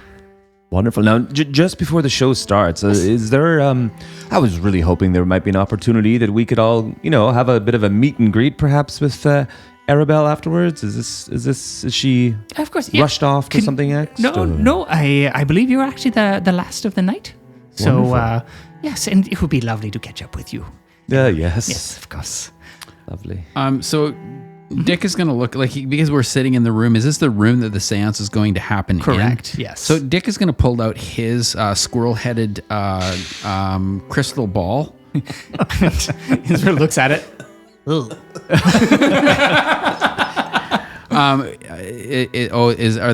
There's still a person in the room with us? Yeah, Israel's still like, I didn't think that Dick would have enough tact to wait for somebody to leave.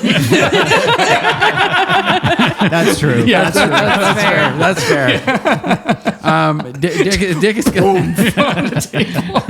Dick is gonna kind of nod to her to leave, right? And wondering if she'd take the hint. Of course, whatever it's your experience. She goes and closes the door, and the room gets quite quiet. Is it just the four of us, or is it? Yeah, it's just the four of you in here. Elofe's walking around. She's brought her cane with her, with the black cane with the raven head. And she's sort of like waving it around above the table, under the table, sort of like knocking on boards, knocking on the wall, knocking on the ceiling, trying to see if she can find anything. I'd say before Sus. Elofe's able to get too far into that, the antechamber sort of door opens and a woman walks in. And she is quite young. Her hair is shaved. And she kind of has this, or she kind of like walks with this ethereal grace, but also kind of has a look of like a Dickensian pickpocket. A little like probably needs a couple of sandwiches in her, but has, had her first hot meal and bath in a long time. And she sits down at the end. She's like, please, I'll sit. I am Arabelle, and I will be conducting this seance for you this evening. Before we begin, do you have any questions for me? Can we talk to anybody? I do not get to control exactly who it is that we contact. I will see what spirits are around you and try to bring them forward. What if we don't want a spirit? like one that comes up and we're like, we don't like that one. It is my job to channel and create a barrier between them. So if there are malevolent forces at play, then I will be the buffer, the bastion between you and them. Am I allowed to eat here? Of course. Percy starts like stress eating a cucumber sandwich. And notions to everybody. Can you please all hold hands? Oh, It's Dust off his important. hands. Sorry. It's important to maintain the circle throughout the proceedings, as the bond between us will also act as a bit of a barrier. And what happens if we let it go? Don't let go. Yes, Elofe. Yes, Percy. Are Elofe and Percy sitting beside each other? Yes, yeah. They're holding hands. His finger is gripped so tight around hers. Your hands are freezing. Yes, well, circulation. You try being this age. Oh, wait. And she begins to do a deep, guttural sort of hum. And can I have Emery roll me an observation roll, please? Observation. I get 2, and then I get 5 more. Our conditions got lifted before. I get 12, 7, 2, 4. I feel like I don't know how to use dice right now. Gavin. I got 3 6s. Percy's nervous. It's very quiet. You I observed. you observe, and you see there is a large on the underside of the table. She's please, spirits, loved ones that we have lost, come gather around. And this knock happens, and you hear sort of a slight shudder that you expect is Isra on the other side, with like cutlery like shaking, and like you definitely pick up on some theatrics that are going on, and are quickly in this moment pretty sure that this is all a bit of a scam, as it were. And Arabelle sort of continues, oh, I'm feeling a presence. I'm feeling, oh, there's a person. Oh, they're here. They're young. They were gone Too soon. Gone too soon. Gone too soon. And she stops. She's like, oh, wait. And then there was a large bang on the table. And Emery, that one doesn't line up with what you saw. And then everything gets dark. And the lights begin to flicker and dim. Percy's hands are sweating. And like a jolt of electricity, your hands clench together. And for anybody who said that they don't believe in ghosts at the beginning, I need you to roll logic. And anyone who said they do, I need you to roll empathy. Oh, I love it. Logic, I guess. Here we go. Just straight logic. Yep. Only 3. Why didn't you have empathy, Percy? No. Oh, I did. I got 1 6. Perfect. 2 6s. Nice. Wow. No successes. No 1 successes. Okay. Oh, only failure is Elofe. So Oh. the way that Elofe's fallen asleep. the way that Drunk. additional successes are going to work for the rolls for the rest of the night, you can give that additional success as an advantage to somebody else for their next roll. Oh. So in this moment, Elofe still fails, but if you Emery wanted to give his success to grant her an advantage on her next roll, then you'd be able to do that. So that means if you roll like an extra 6, like 2 or more. Yes. Yeah, So yeah. right now you only need to get 1 success. So Yeah. he rolled 2. So he's kind of got like He's an got, like, one in extra the chamber. win. Okay, Yeah. cool. But you can also keep it for yourself. Yeah, As well. Tash really wants to give it away. Emery really is excited to be in charge and it all being about Emery tonight. So. Dig it. And lovingly, Elofe shouldn't get anything ever. Chelsea would like things. Elofe sucks. Better to hold on to those healing potions, Tash. Yeah. Hey, whoa, too soon. Oh, it was Rojo. That's who knocked. The biggest hands ever. And with that, that is where we'll take our break. Son of a Welcome back, everybody. We have had our little snack break and are in our extra spooky little dungeon. Dwayne told us a ghost story. Yeah, and he tried to scare me. He succeeded. And Sean tried to scare me by leaving a candle on the stairs. Only it wasn't Sean. It was wasn't. Chelsea. It was everybody else. But I tricked them because I disappeared and reappeared upstairs. He did an Emery, and I was like, wait. I did an Emery? What the fuck does that mean? You know. Because you're tricky. know what it means. Emery. It was weird because I'm the first one down the You stairs. put a partition up. The first one down the stairs, and there's Tash just like stuck to the wall. This big black figure just sitting.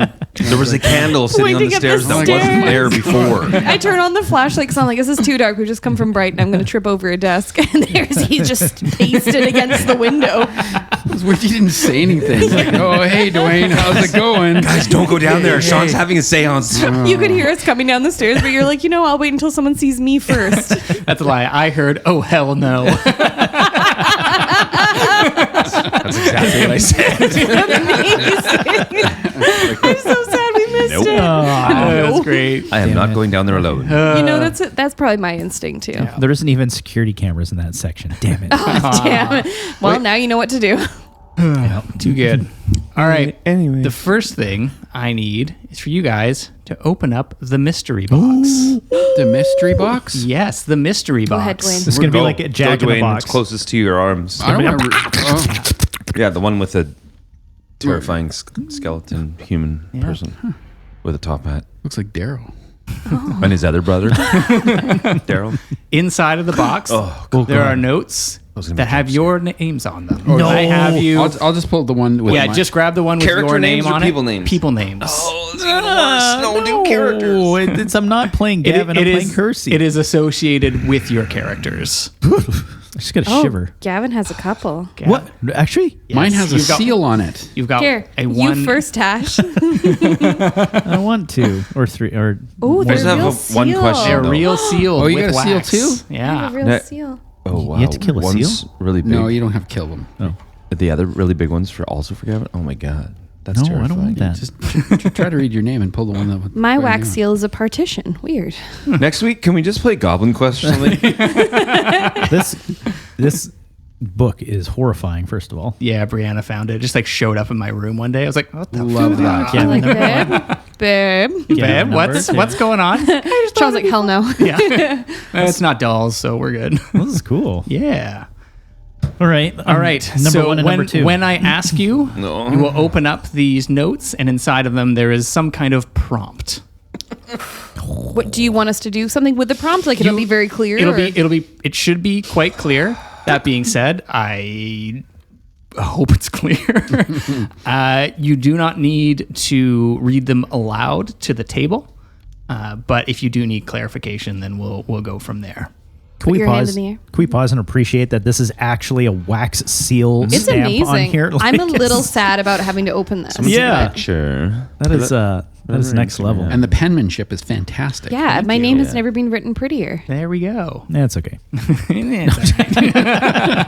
fancy paper. The worst. It's just a stick in the back. With Yeah. It's okay. Gavin also gives me the most compliments on my things, so I'll take the barbs.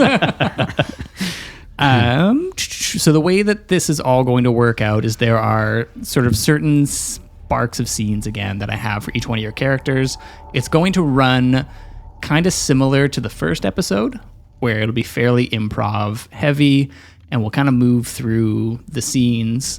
There will be some roles at the end of them, but for the most part, it is just role play between characters that are set up. As far as the in-fiction, in-world circumstances that you're in, the room is quite dark. You're all holding hands, and Arabelle is embodying these characters. So you can all kind of see individually like the conversation, but the players themselves will be kind of like acting out and going back to these scenes in their minds, Okay. as it were. So it's just sort of, there is a little bit of like a split in our perspectives, as it were, but everyone is kind of present for these conversations. Like in Ghost, where she sees. Never mind. Could be. I think, no, you've never It's been a seen. while. Oh, yeah, it's, sorry, buddy. It's, Yeah, I just know the pottery scene. That's about it. And then That's the only the one that spooky matters. specters. Yeah. Cool. I saw Casper. Do we have any questions before we begin? keep you. No questions. No Proceed. questions. Sorry, go ahead, Sean. Proceed. Getting it out now so we can be serious in a moment. Yeah, it's okay. Get all the funnies It's out. the nervous giggles. Yeah. laugh. Maniacal laugh. So Arabelle puts her hands down on the table, hunches forward. Her back is just arched and tense. She looks up. And can I have Dwayne open his note, please? I got a shiver. So quiet. I don't like it. Oh, that wax seal pop.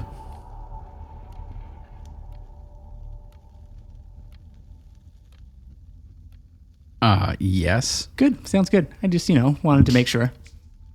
What was Dick's last memory with Vic?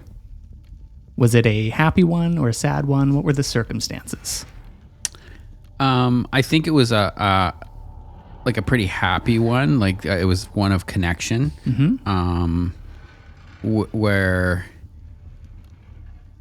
like he was really proud of Vic, following in the footsteps of Dick, and so it was kind of a bit of a highlight.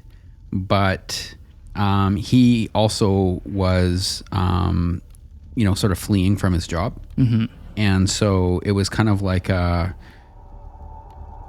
we'll see you later. So on a high note. But it came to one of those, and I think that was the last time that they had seen each other. Right. So we pick this scene up, and you see Arabelle kind of like flinch, and then look up at Dick. And Dick, you are transported to your old house, and you are there packing, sort of pulling things out. It's a little rushed, but not. You've been given your warning to get out of town. But Vic stops by unexpectedly. Come on in. Does Vic call you Dad or Richard or Dick? Daddy. Daddy. Hey, Daddy. Hey, Vic. What's going on? You going on a trip? Going on a trip. Oh, when are you gonna be back? It could be quite a while. Oh, is it secret? Is it clandestine in nature? Kind of like I got to get out of town. Oh, Like, I'm getting run out of town. we're getting run out by who? Who would? What's going on? What are you talking about? There's not a lot I can say about it. Probably for your own protection. But follow the money. Okay. Who's gonna run the you got so many clients. You've got the agency. Who's gonna take that over? Well, that'd be you. But I'm not ready. I'm not you. No, you're not me. You're a lot better than me. And that police department is holding you back. And they just. I came over to say like they did, look me over again for detective, but I've been working. I appreciate you saying that. I'm sorry. I'm just confused. This is all so sudden. We had plans for next weekend. Now but you were always, you're always one step ahead of them. Yeah. Unfortunately, this is more of a financial piece than it is anything else. Is this to do with the McCready case? Uh-huh. Huh. Okay. But if you follow the money, I'll. it leads to the brothels. Okay. All right. But again, you're going to have to walk lightly. Of course. Right. Yeah, And they know you. They know you're a part of me. They don't know that I'm taught by the best. That is true. Always underestimating us, aren't they? They sure are. And with that, Dick walks out the door and can see the brave face that Vic is putting on, but the single tear smudges the drawn-on mustache. And Dick walks out the door, and that is the last memory that Richard Dickerson had with his daughter. Mm-hmm. He just said, give him hell, kid. I will. And the scene shifts, and we're in a manor house. Arabelle slumps over limp. And what was the estate like that Gerald owned, Percy? It was quite glamorous, actually. Put on a lot of like fancy parties, that sort of stuff. Percy spent a lot of his time prepping, like not ballrooms, but like dance rooms, catered food, valet, but valet in the sense that he's like taking care of people's carts and that sort of thing. He was quite well established, but it was a little bit further out of town. It wasn't, he had property, wasn't in town.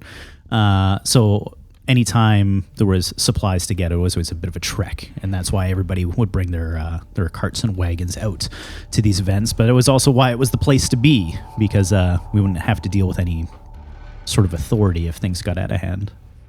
And it's after one of these sort of raucous events that Percy is cleaning up, putting everything together, and Gerald comes over to you, Percy. He's like, How was the evening, Percy?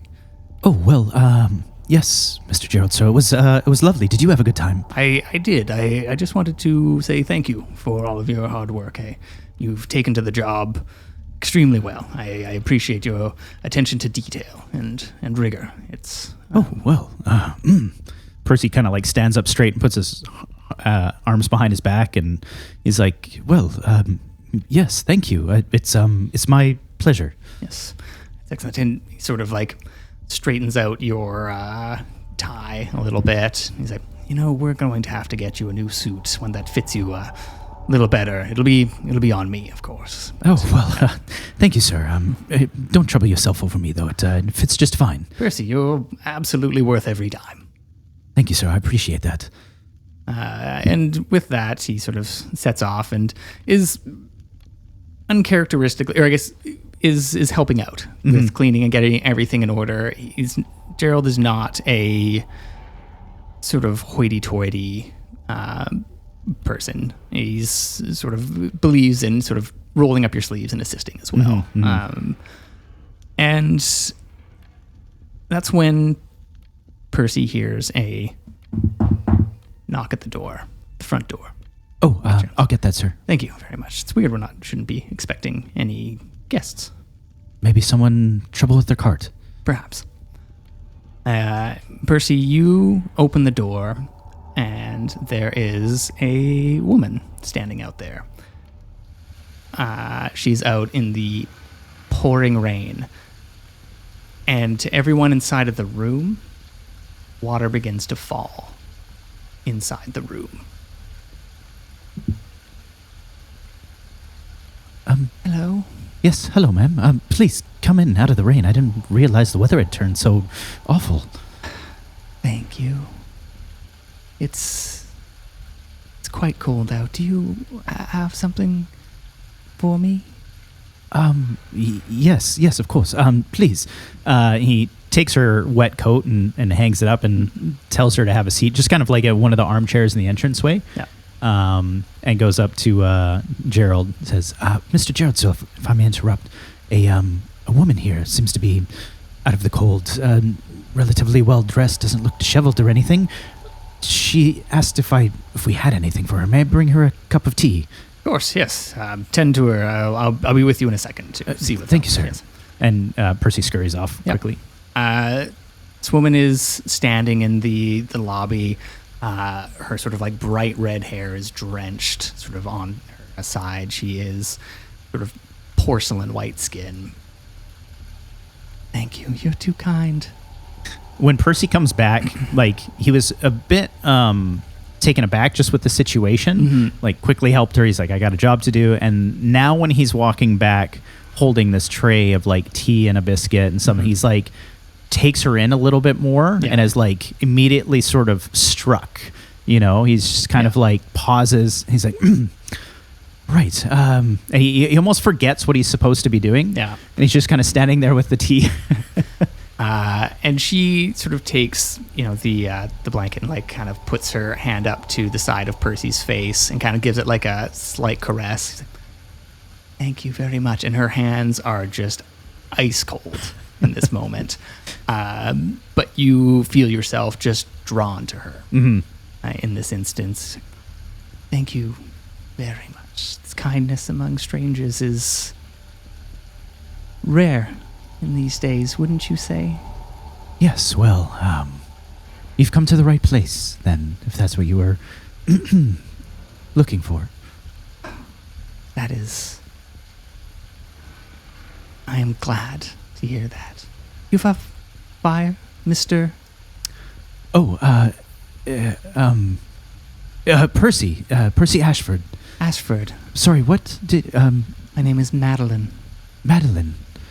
Nice to meet you. Yes, please come in. I've spoken with the, excuse me, this way. Yeah. And you bring her into a study, and there is a roaring fire going, and she sort of stands next to it. You notice that she has not touched the tea or biscuits at all. And she sort of warms her hands by the fire. And Gerald walks in. Oh, you must be the proprietor of this estate, correct? Yes, ma'am, I am. Oh, that's lovely, isn't it? I was just getting to know your ward. Seems like such a lovely young man. And you see Percy in this moment that Gerald is drawn to her as well. And uncharacteristically, you sort of feel a tension, I would say. Yeah, Percy's he's got like that mix of anger and jealousy all at once. Yeah. And she does sort of the same thing on his face that she'd just done to you, sort of stroking it, and you see Gerald kind of like try to, like, well, anything of service to you, ma'am. Percy clears his throat. Of course, yes. Mr. Ashford, did you say? Yes, ma'am. Do you have any beef or lamb fresh, perhaps? Well, he looks at Gerald, glances kind of like confused for a minute, which I'm sure he's just sort of like gives me a nod. I will check in the cellar. Excuse me. And you head down, and there is some dry aging sort of meat down there in the cellar, and you. I'm not going to take control of you. What's your process? I think he's down there probably a little confused. And he's like, what am I going to prepare? Nothing here has been like up in the kitchen. A lot of the stuff is cold, and he's like, okay, well, we just got, maybe this shoulder of lamb, like, last week or something has been hanging here. It's relatively fresh. Yeah. Let's take that upstairs. And while you're down here, you suddenly feel someone behind you. And it's a presence, but you haven't heard anyone step down the stairs. Hello? Hello. Percy like spins around super fast. His eyes like wide as ever. And she is there, and she gives you a quick smell. It's like, oh, this is much better. And it's cold down here. She's like, this is a little more comfortable, wouldn't you say, Mr. Ashford?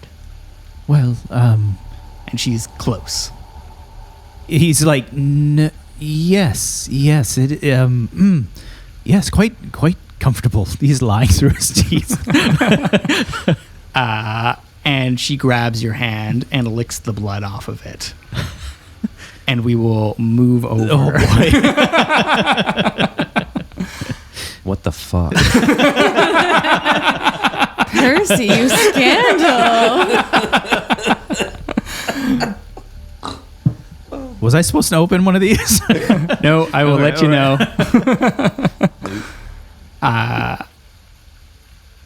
And there's a stage, lights, and an audience murmuring with anticipation as the show is about to begin. Can I please have Emery's show before the Notebook? Can you sit? So Can you what- describe to me what Emery's show was? Yeah, before he got the Notebook. Like what tricks he was doing before? Yeah, just like the basic, General. like kind of like what it looked like, what was the vibe, what were some tricks, like It was a typical, a very well strategized arc to the show that started off with some simple card tricks and some small sleight of hand, and then his latest kind of the big grand finale that he'd just mastered, quote unquote, recently was where he does. It's called the Phantom Waltz. nice. Where he does a waltz with a dress, a red silk dress that is supposed to be him calling upon his deceased wife to come and embody this dress. They do a dance across the stage. And you remember this performance, Emery, and it was in Prince George, and the final act just didn't land like it used to. Word of Emery the Amazing. Was it Emery the Amazing? Astonishing, sorry. Emery the Astonishing's final act just wasn't hitting as hard as it used to. It used to draw in a crowd, and there's polite claps, and everyone's enjoying themselves. But as any good performer knows, you need to find something to sort of push this concept a little further. And by happenstance, that evening, it is the same evening that you meet Isabel. And she's, with a cohort of entertainers. They've all descended, and you had sort of peeked in at one of her fortune-telling offerings, and it was magical. People were enraptured. They were eating out of the palm of her hand, and she had just the longest lineup for such an unassuming old lady. But her craft was well honed. And you noticed that she kept referring back to this very simple leather notebook.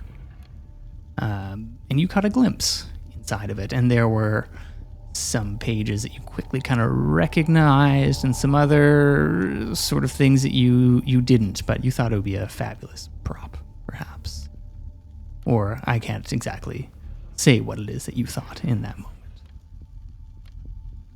You see Isra go back to her caravan and with notebook in hand and settle in for the evening. What does Emery do?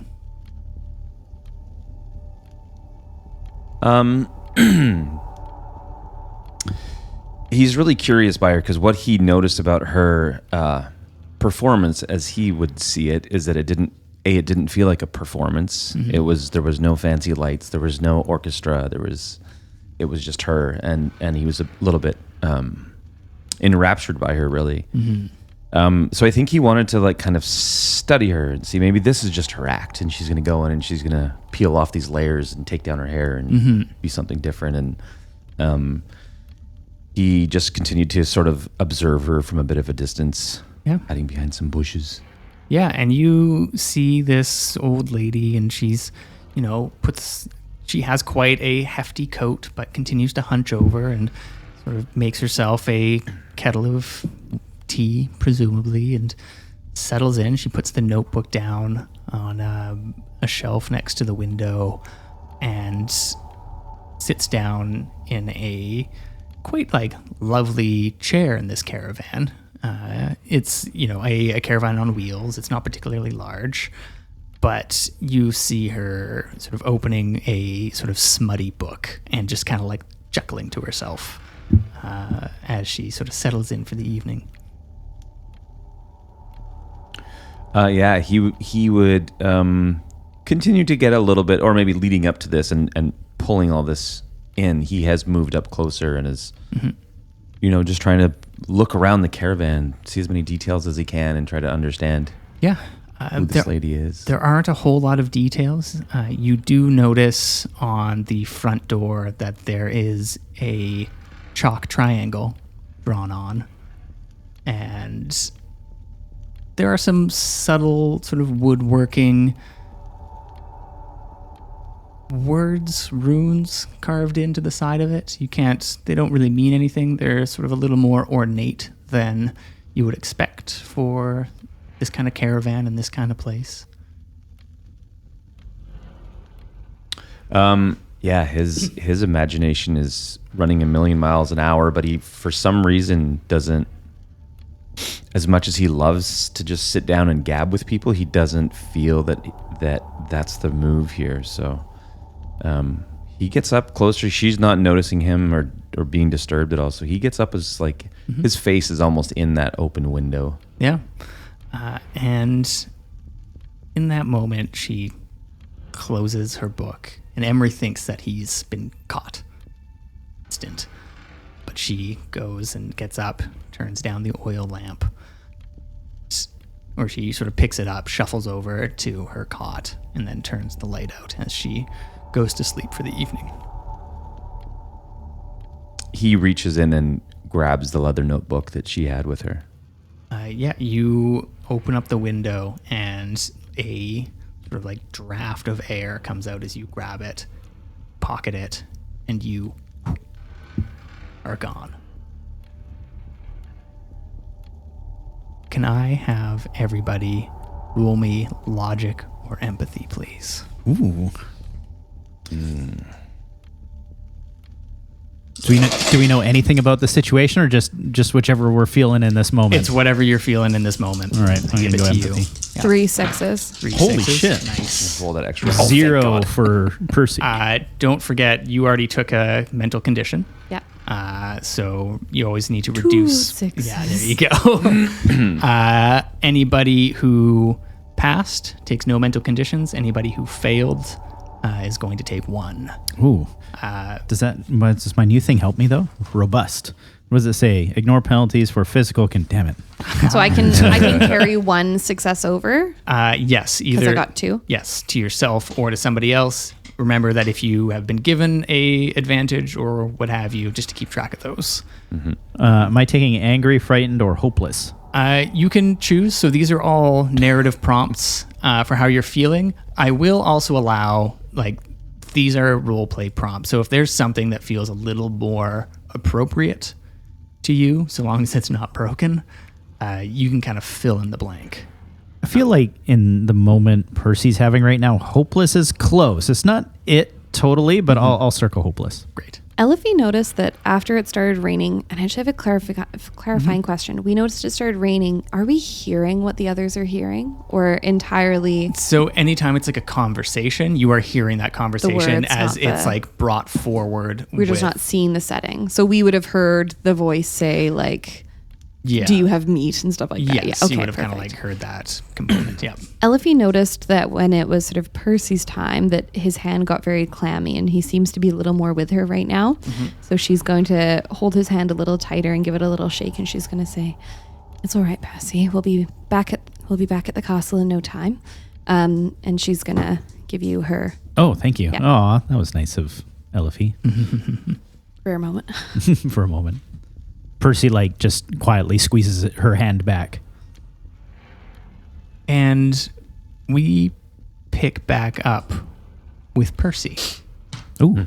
I am not going in a set order as far as a rotation, so I'll be jumping around between these. Percy, it has been 2 weeks. Madeline has settled herself in. Wow. And she has offered Percy her bed multiple occasions. Has Percy taken her up on it? Yes. Percy, you are putting your shirt back on. You have little nicks all up the side of your shoulders and neck. Madeline sort of lays sprawled in bed. That was delightful, Percy. Yes. It always is. It's getting harder and harder to explain, well, you know, as he pulls on his collar. It's true. You know that. You're right, it is getting harder and harder to explain. Really, you're so capable and strong. Why can't we have this house? This is such a lovely life, don't you think? Well, we are here. Without the master of the house, we would have no ability to sustain its requirements. Percy. She puts her hand on your side. It's like, good things come to good people. Don't worry about the details. Let me sort that out. Are we good people? Of course. Oh. Why would you not think so? Yes, well, You know, I suppose you're right. there is a devil among us, though. Think that Gerald doesn't quite treat you right, and he doesn't treat me right either. Really? There's just the worst things about me, Percy. I'm sorry to hear that. And he sits down next to her and sort of embraces her. And Yeah. he's like, tell me more about just us. I wish that we could have a life here together, settle in for years and years. But I just don't think that's going to happen with Gerald around. If only we could. And she just sort of traces her finger in your hair. Deal with the situation. Well, Don't you think that life would be easier? Simpler? Just you and me? We could lay in bed all day. yes, well, and Percy starts to sort of, let's call it snap out of it, and stands up and he's like, no, that it can't be like that. How are we supposed to lay in bed all day and sustain this house? Who's going to pay the taxes, put food on the table? She puts a hand over your No, you are being ridiculous. And he buttons up his shirt and pulls on his jacket. I'll see you at dinner. And steps out of the room and doesn't slam the door, but closes it and walks away. Great.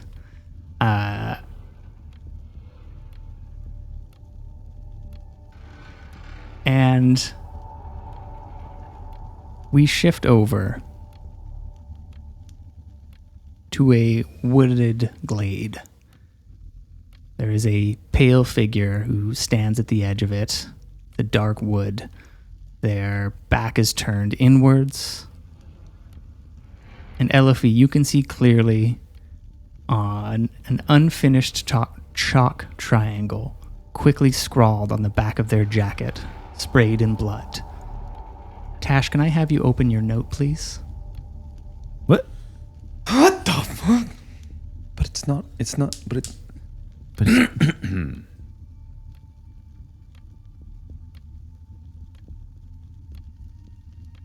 Flash is reading his note. Now he's thinking about his note. Okay. Elsie's hands are shaking. Do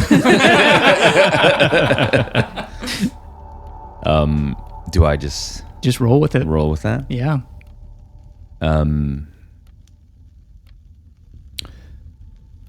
Okay. So I am suddenly in. You are not Emery in this moment. Yes. Yes. I am running at top speed as fast as I possibly can through the woods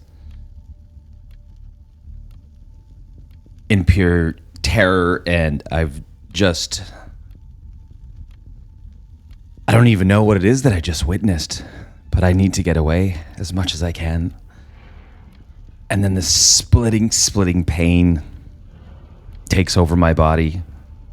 And suddenly I'm standing in front of Elofe.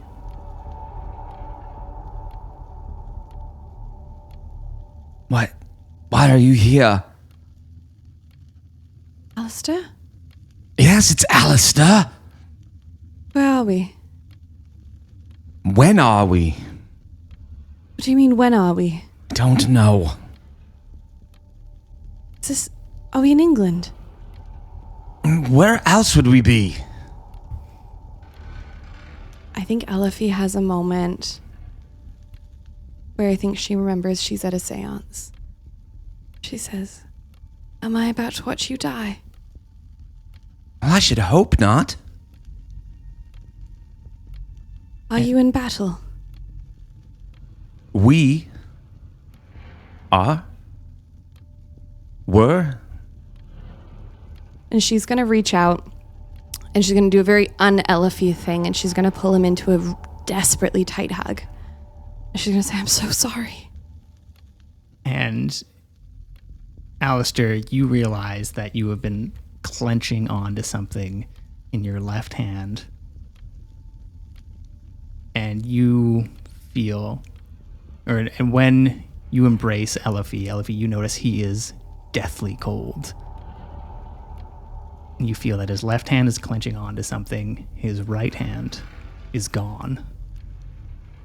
As your left hand relaxes, you see a shattered lens.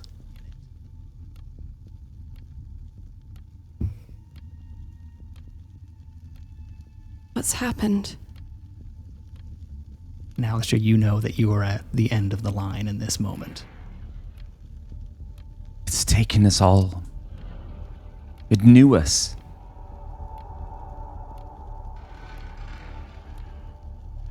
What do you mean it knew you? Knew us. It was personal. The society or you? Us. As individuals. Where are the others? It came for us. They're all horribly gone. I don't know how to help. You always know how to help. I don't think I can do anything this time. I can't do anything to help you again.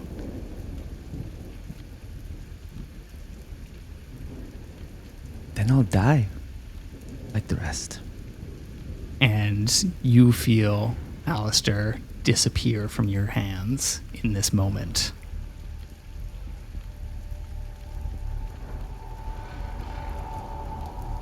And we switch over to Dick Dickerson.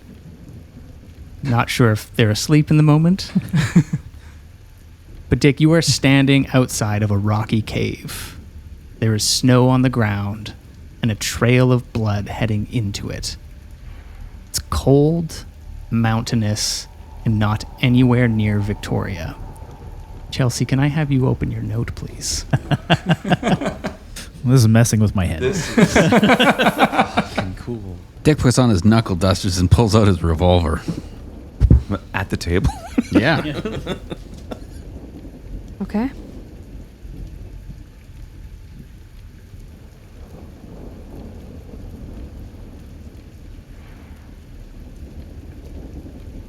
you have a prompt for me, or we're just gonna? Do you want me to just explain what he's gonna see? Yeah, there is a figure that emerges from the cave. Yeah.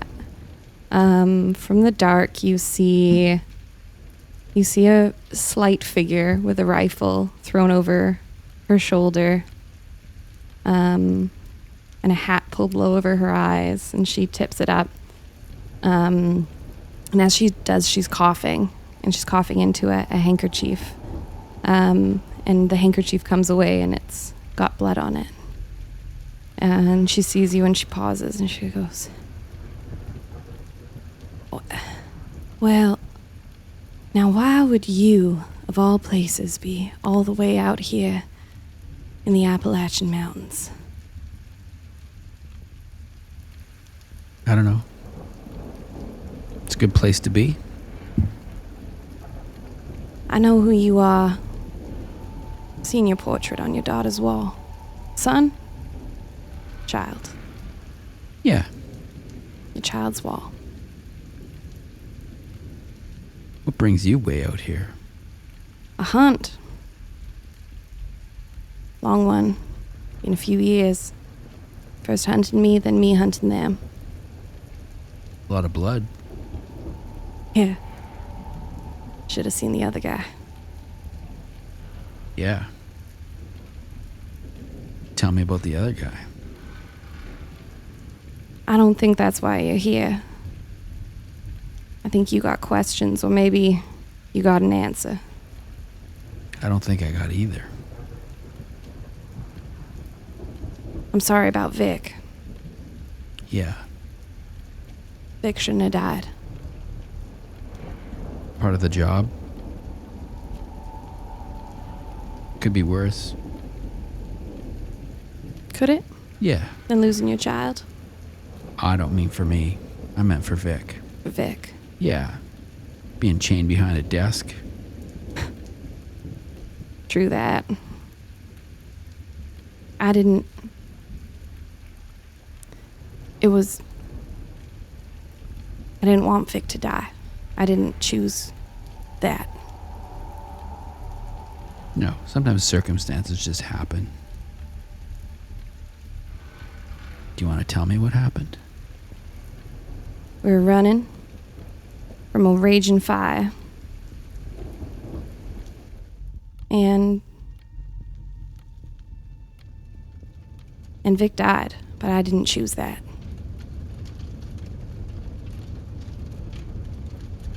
No, Vic would have chose that.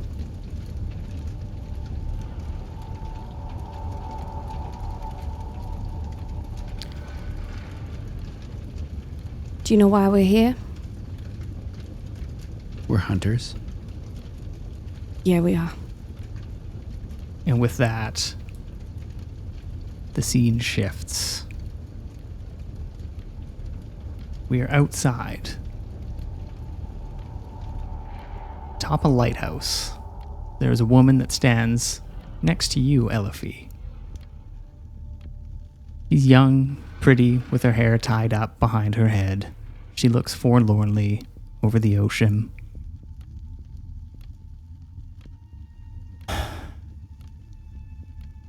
You know, I thought I'd have more time.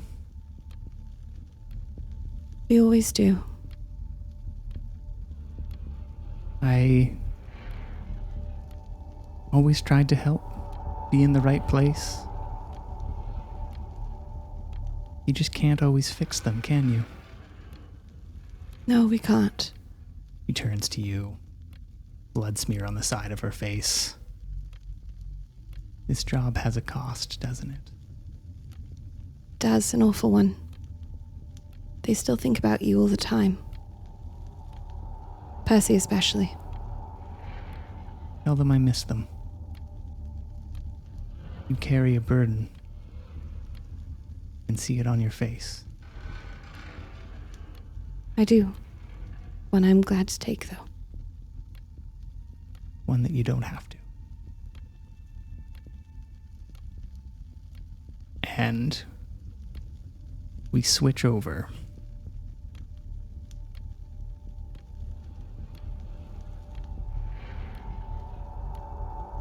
Emery, can you explain to me the final act at Barkerville? Yeah.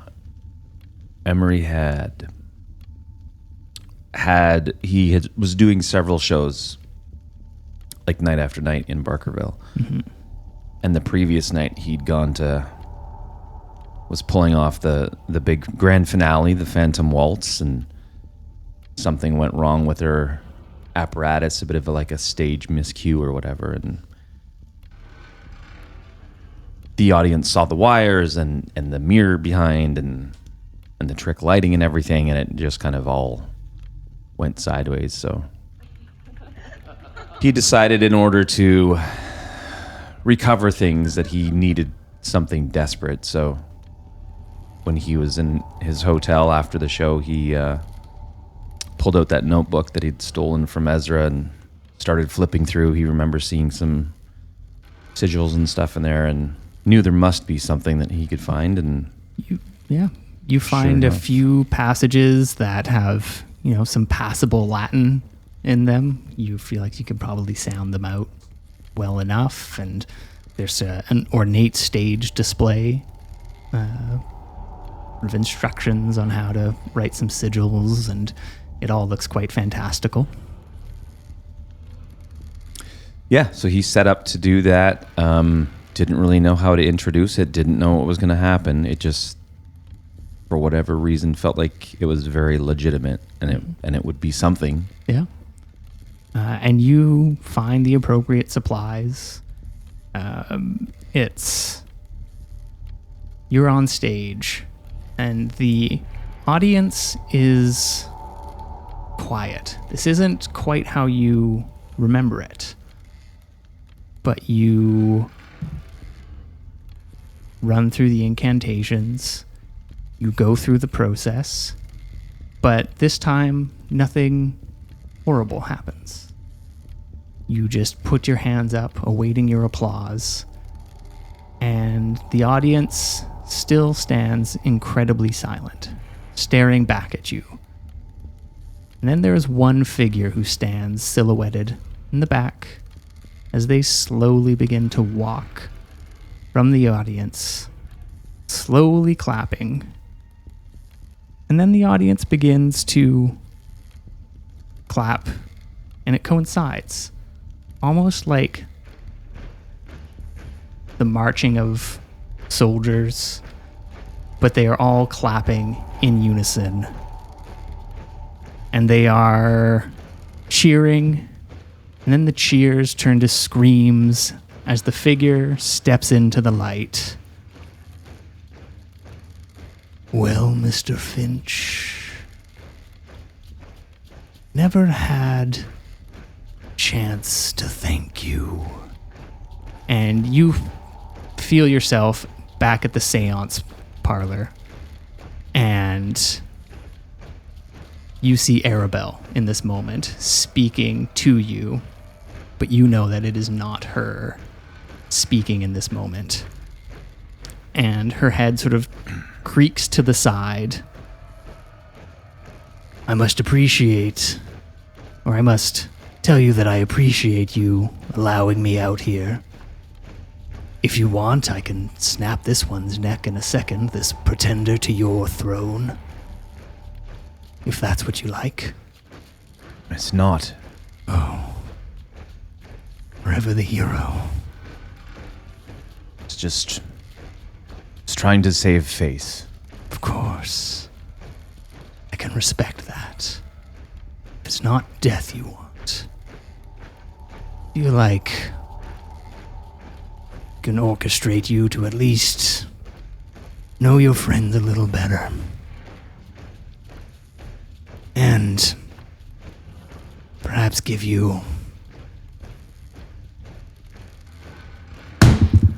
puts his hand, Arabelle's, and she begins to grab a pencil and scribble madly without breaking eye contact on an adjacent sheet of paper. Gift from me to you from the other side. No strings attached. Another summons. No. a warning. And then he's gone. And you see in the sheet of paper, it has been completely drawn in with pencil, but the gaps are the letters.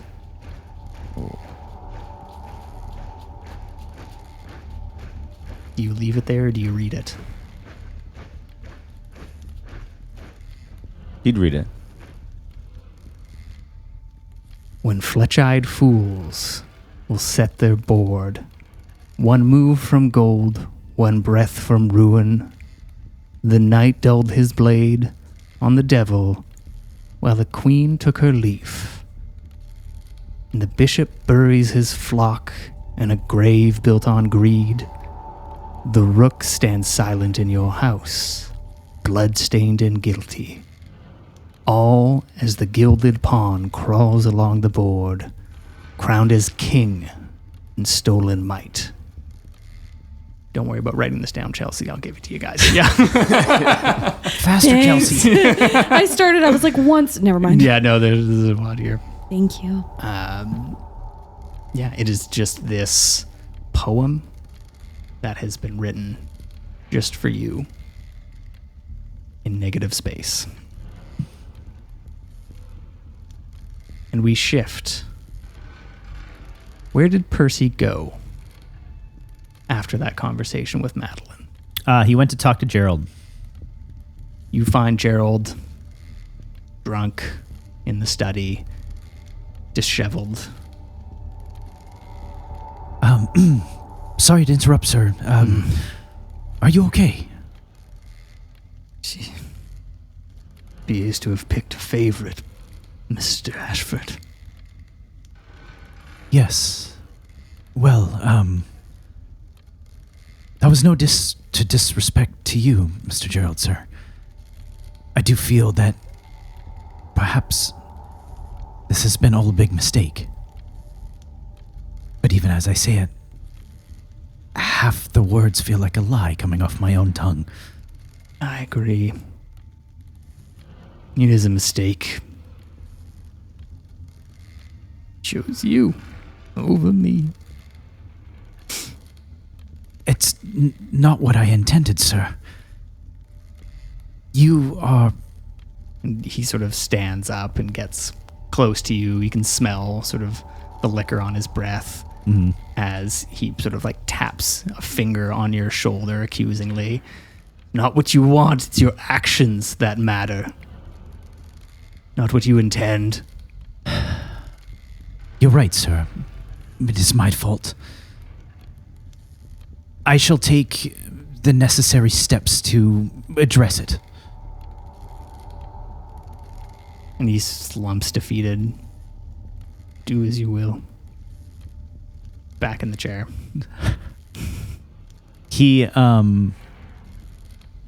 Percy will walk to the corner of the room and pour a nice tall glass of water and walk it over to Gerald's side table and place it down. And he stands there for a moment. I feel like it's a long time. They both just stand there quietly. Mm-hmm. I'll make it right, sir. And he turns and exits the room.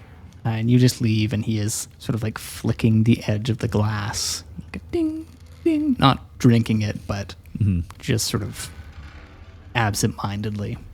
Right. Where does Percy go? Where does Percy go? Percy first returns to his room to see if she is there. He's not. He's partially concerned, but also partially relieved. Mm-hmm. He looks around the room, mostly ensuring that all of her stuff's gone. Like, they have this agreement that they thought this was kind of like in secret. Mm-hmm. Clearly it was not. But out of habit, he's kind of like searching the room to be like, okay, is it all clean? Is it tidy? Yeah, like it's just as you left it. She has kind of left the room roaming the halls somewhere. You never know where Madeline is going to appear at any given instant. She could enter this room. She has a way of getting around without necessarily being detected. Percy is aware. The rest of us are nervous. He straightens up, looks at himself in his mirror, and straightens his tie and kind of dusts off his jacket. Well, Percy Ashford, sure have gotten yourself into one this time, haven't you? You've made your mother proud. Well done. What do we do now? We speak with her, don't we? Yes, we do. Well, stop talking to yourself in a bloody mirror and go and speak with the woman. Fine. And you hear a scream from downstairs in the parlor. Percy goes running. You bound down the steps and you see Gerald there, blood pouring from his neck. Madeline, blood in her mouth, but on her back, and he has a cast iron fire poker about ready to swing on her. You bit me! You jumped in! Percy, restrain her! Percy runs into the room. Master, Gerald, sir! And he runs over to him, and looks at him, but then looks down at her name is Madeline. Madeline, thank you.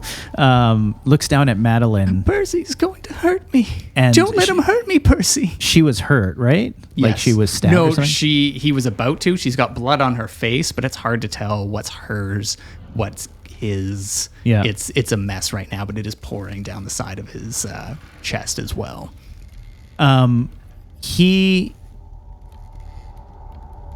The moment of hesitation, he winds up. He's like, I'll end her here and now. And he goes in for the swing. Percy jumps in the way and blocks the swing from Gerald.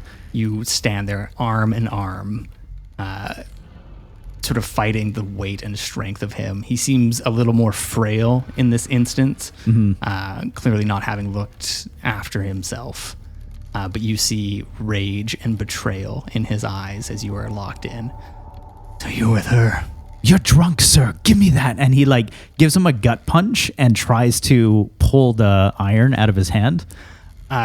You give him a gut punch. The iron clatters to... you were able to grab it. And he doubles over and sort of staggers back in the study. I'm sorry, sir. You're drunk. You need to sit down. Drink your water. She's not natural, Percy. And you see him just sort of backing, just sort of grabbing blindly at the desk behind him. We can help her. We can fix her. There's no fixing that. And he opens a drawer behind him, and you see him pull out a revolver from inside of it. She's not natural. She's corrupted you, Percy. Don't you see? Percy, don't let him hurt me. Percy lunges at him with the iron. The shot goes wild, and with a sickening thunk, fire poker lands in Gerald's head, and Madeline crawls over to both of you in this moment. Percy collapses to his knees and begins to just sob into his hands. Madeline hugs you in this moment, both of you drenched in blood. It's okay. I'm with you now. Just you. I did it for you. I'll always appreciate that about you, Percy. And we move out from this scene. Back at the seance room. Actually, no. I hate the actually. You guys are right. The casual voice is awful. No. Dick, it is hot down here. Flames all around. You see Vic standing in the middle of it. Where were you? I was away. I had to go. It was supposed to be us. It's always been us. I needed to go. I needed you to stay. We would have both died. There's only one way to know. How's that? Guess we won't know. Yeah. And in this moment, Vic looks up at you. I know you did what you thought was best. And I tried to do my best to live up to that. Sorry. You have nothing to apologize for. And I wish I could have been here. I wish I could have protected you. I wish that too. Thank you. I love you, Vic. I love you too, Dad. And the scene ends. Everyone but Sean has a daughter. I'm dying. Oh my god. Fine. It's just a game. It's just a game. Dash and I are just crying. It's okay. We sit back in the seance room. Everyone's staring forward. And Elofe, you see from behind Percy a shadow place its hand on his shoulder. It pushes itself to stand up with great effort. Gavin, can I have you open up your first card? Ooh. Number 1. Number 1, please. She knew he'd Open come. your cards. Oh my god. I don't want to rip it, but I kind of have to. Oh, there we go. Yeah.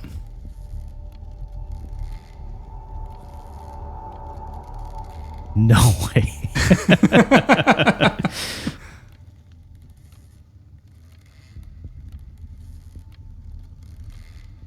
Okay. So, how do we play this out then? You can just go right into it. You can there are 4 people around this desk or around this table. 5 technically. And am I embodying this? Yes. Like you there is both Percy there and you are separate. I'm seeing Percy. Yes, as well. And Elofe can see this. Yes. This large figure moves into the room and puts its big meaty hand on the table with sort of like a heavy thump and looks around. He's sweating. Got this long hair that's like swung over to one side, sort of like a really crappy comb over. All right. I can smell it on one of you, can't I? Yes. Well, there's only 4 of you in the room, isn't there? I can count, but there's only one that is a doctor. Who is most likely to take a tool that doesn't belong to them? Well, I know what I would do. Yes. And he like reaches his hand onto the table where nothing was there before, but now there's a whiskey glass in his hand. And he like swirls it for a minute and takes a sip. 2 fingers. Just the way I like it. He walks over to Elofe.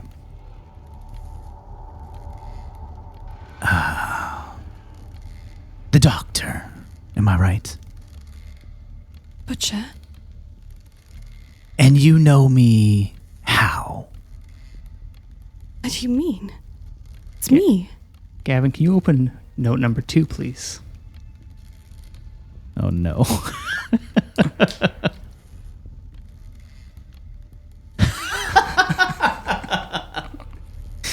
Say it. Dana. You know me. I was You're not keeping a your thing- doctor. Well, I wasn't back when you, but mortician, and then they sent me for retraining in London. And you changed your name.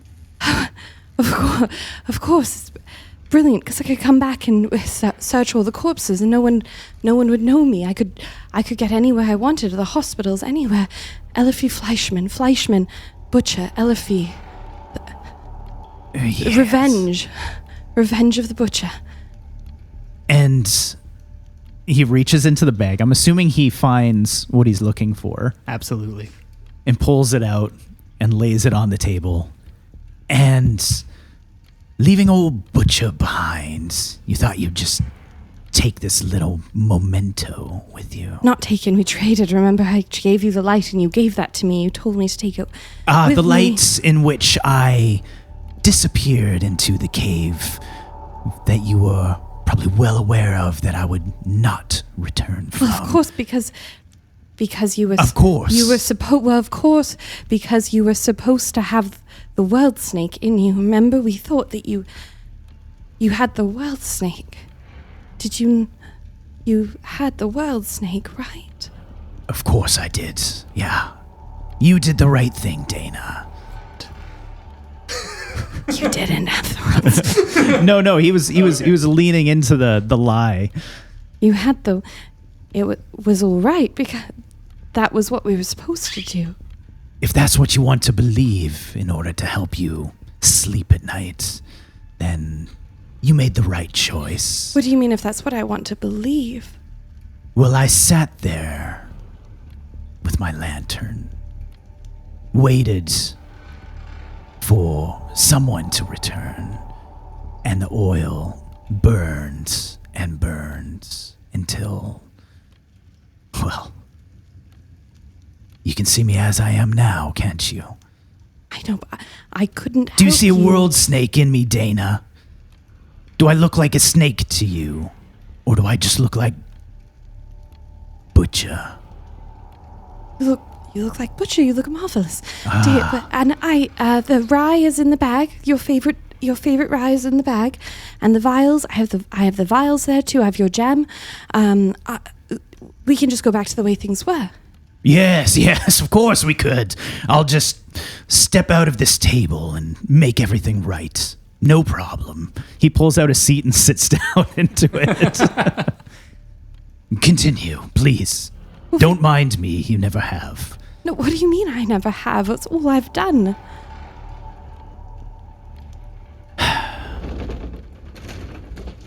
But you begin to feel a pull in a few different directions.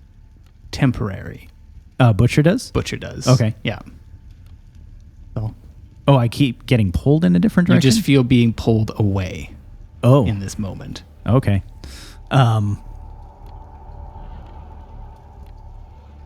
If you're going to make it right,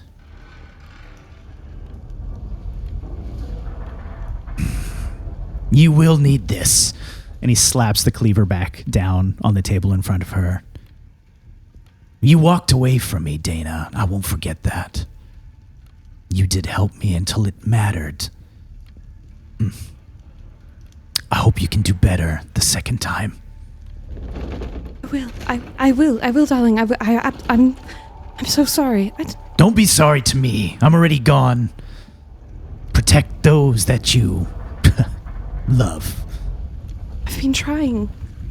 Have you? The butler Percy, he's been doing so much better. He's growing a spine. He's going to be safe because he's going to be safe. This one, here. This one. Half bent over. Just from my very presence. I don't see a spine in him. You haven't done right by him at all. He's been brave. Right. And I suppose if I were to ask any of the ones around the table here, they would say, oh, yes. Elofe loves us, would do anything for us. No, I've been trying to be more like you, but such a bother. You always said such a just too much, too big feelings, all the emotions, all the hugging, everything like that. I mean, more like you, someone you'd be proud of, someone who could carry on your story, carry on your legacy. I have access to every mortuary and every mortuary I can get my hands on, all of London at one point. No Vaesen in any of them. I promise. I've been looking everywhere. You have me impressed, I must say. Truly. And you hear a banging on the door now.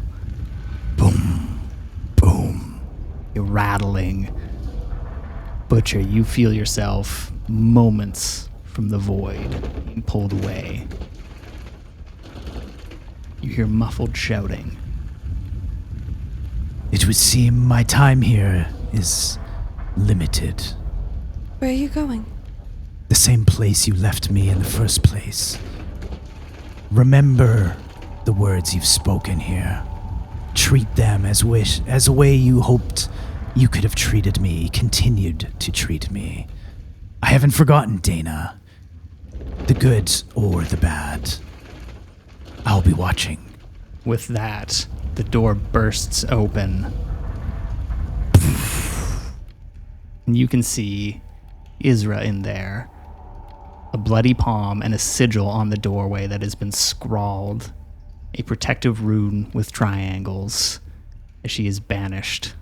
Whatever has been occurring in here. Arabelle falls over limp. He goes to hold her. Looks up at the lot of you. You bring to my door, Emery. It was yours. I didn't bring it. She looks over called it. at the note that was scrawled. You that took my notebook?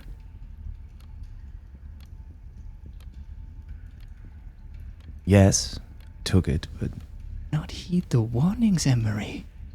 They were everywhere. it was just I was in a rush and I picked the most interesting looking page. And Emery, you have since looked through this notebook and you did not find warnings in one that you have. Right.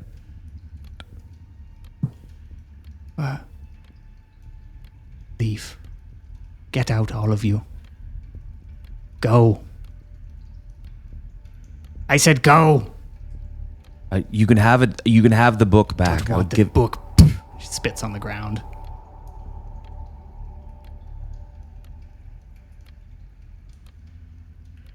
Emery would start to walk out. Yeah, I feel like Percy's like, what is the word? Like off balance. He's like just coming out of disoriented. it. Disoriented. Yeah. Thank you. Yeah, And he yeah. just kind of like stands up and he's like, yes, of course. Sorry. He just like picks up his stuff and he's kind of like shrugging as he walks out. He's like, he's just kind of following Emery. Dick tries to freshen his drink on the way out the door. Grabs the whole bottle. Perfect. Excellent. Dana hasn't let go of Percy's hand. And you all step out into the night. Rain pouring. Shaken. That's where we'll end our session. Oh my God. Jeez. Adventurers, grab your weapons. But first, kiss your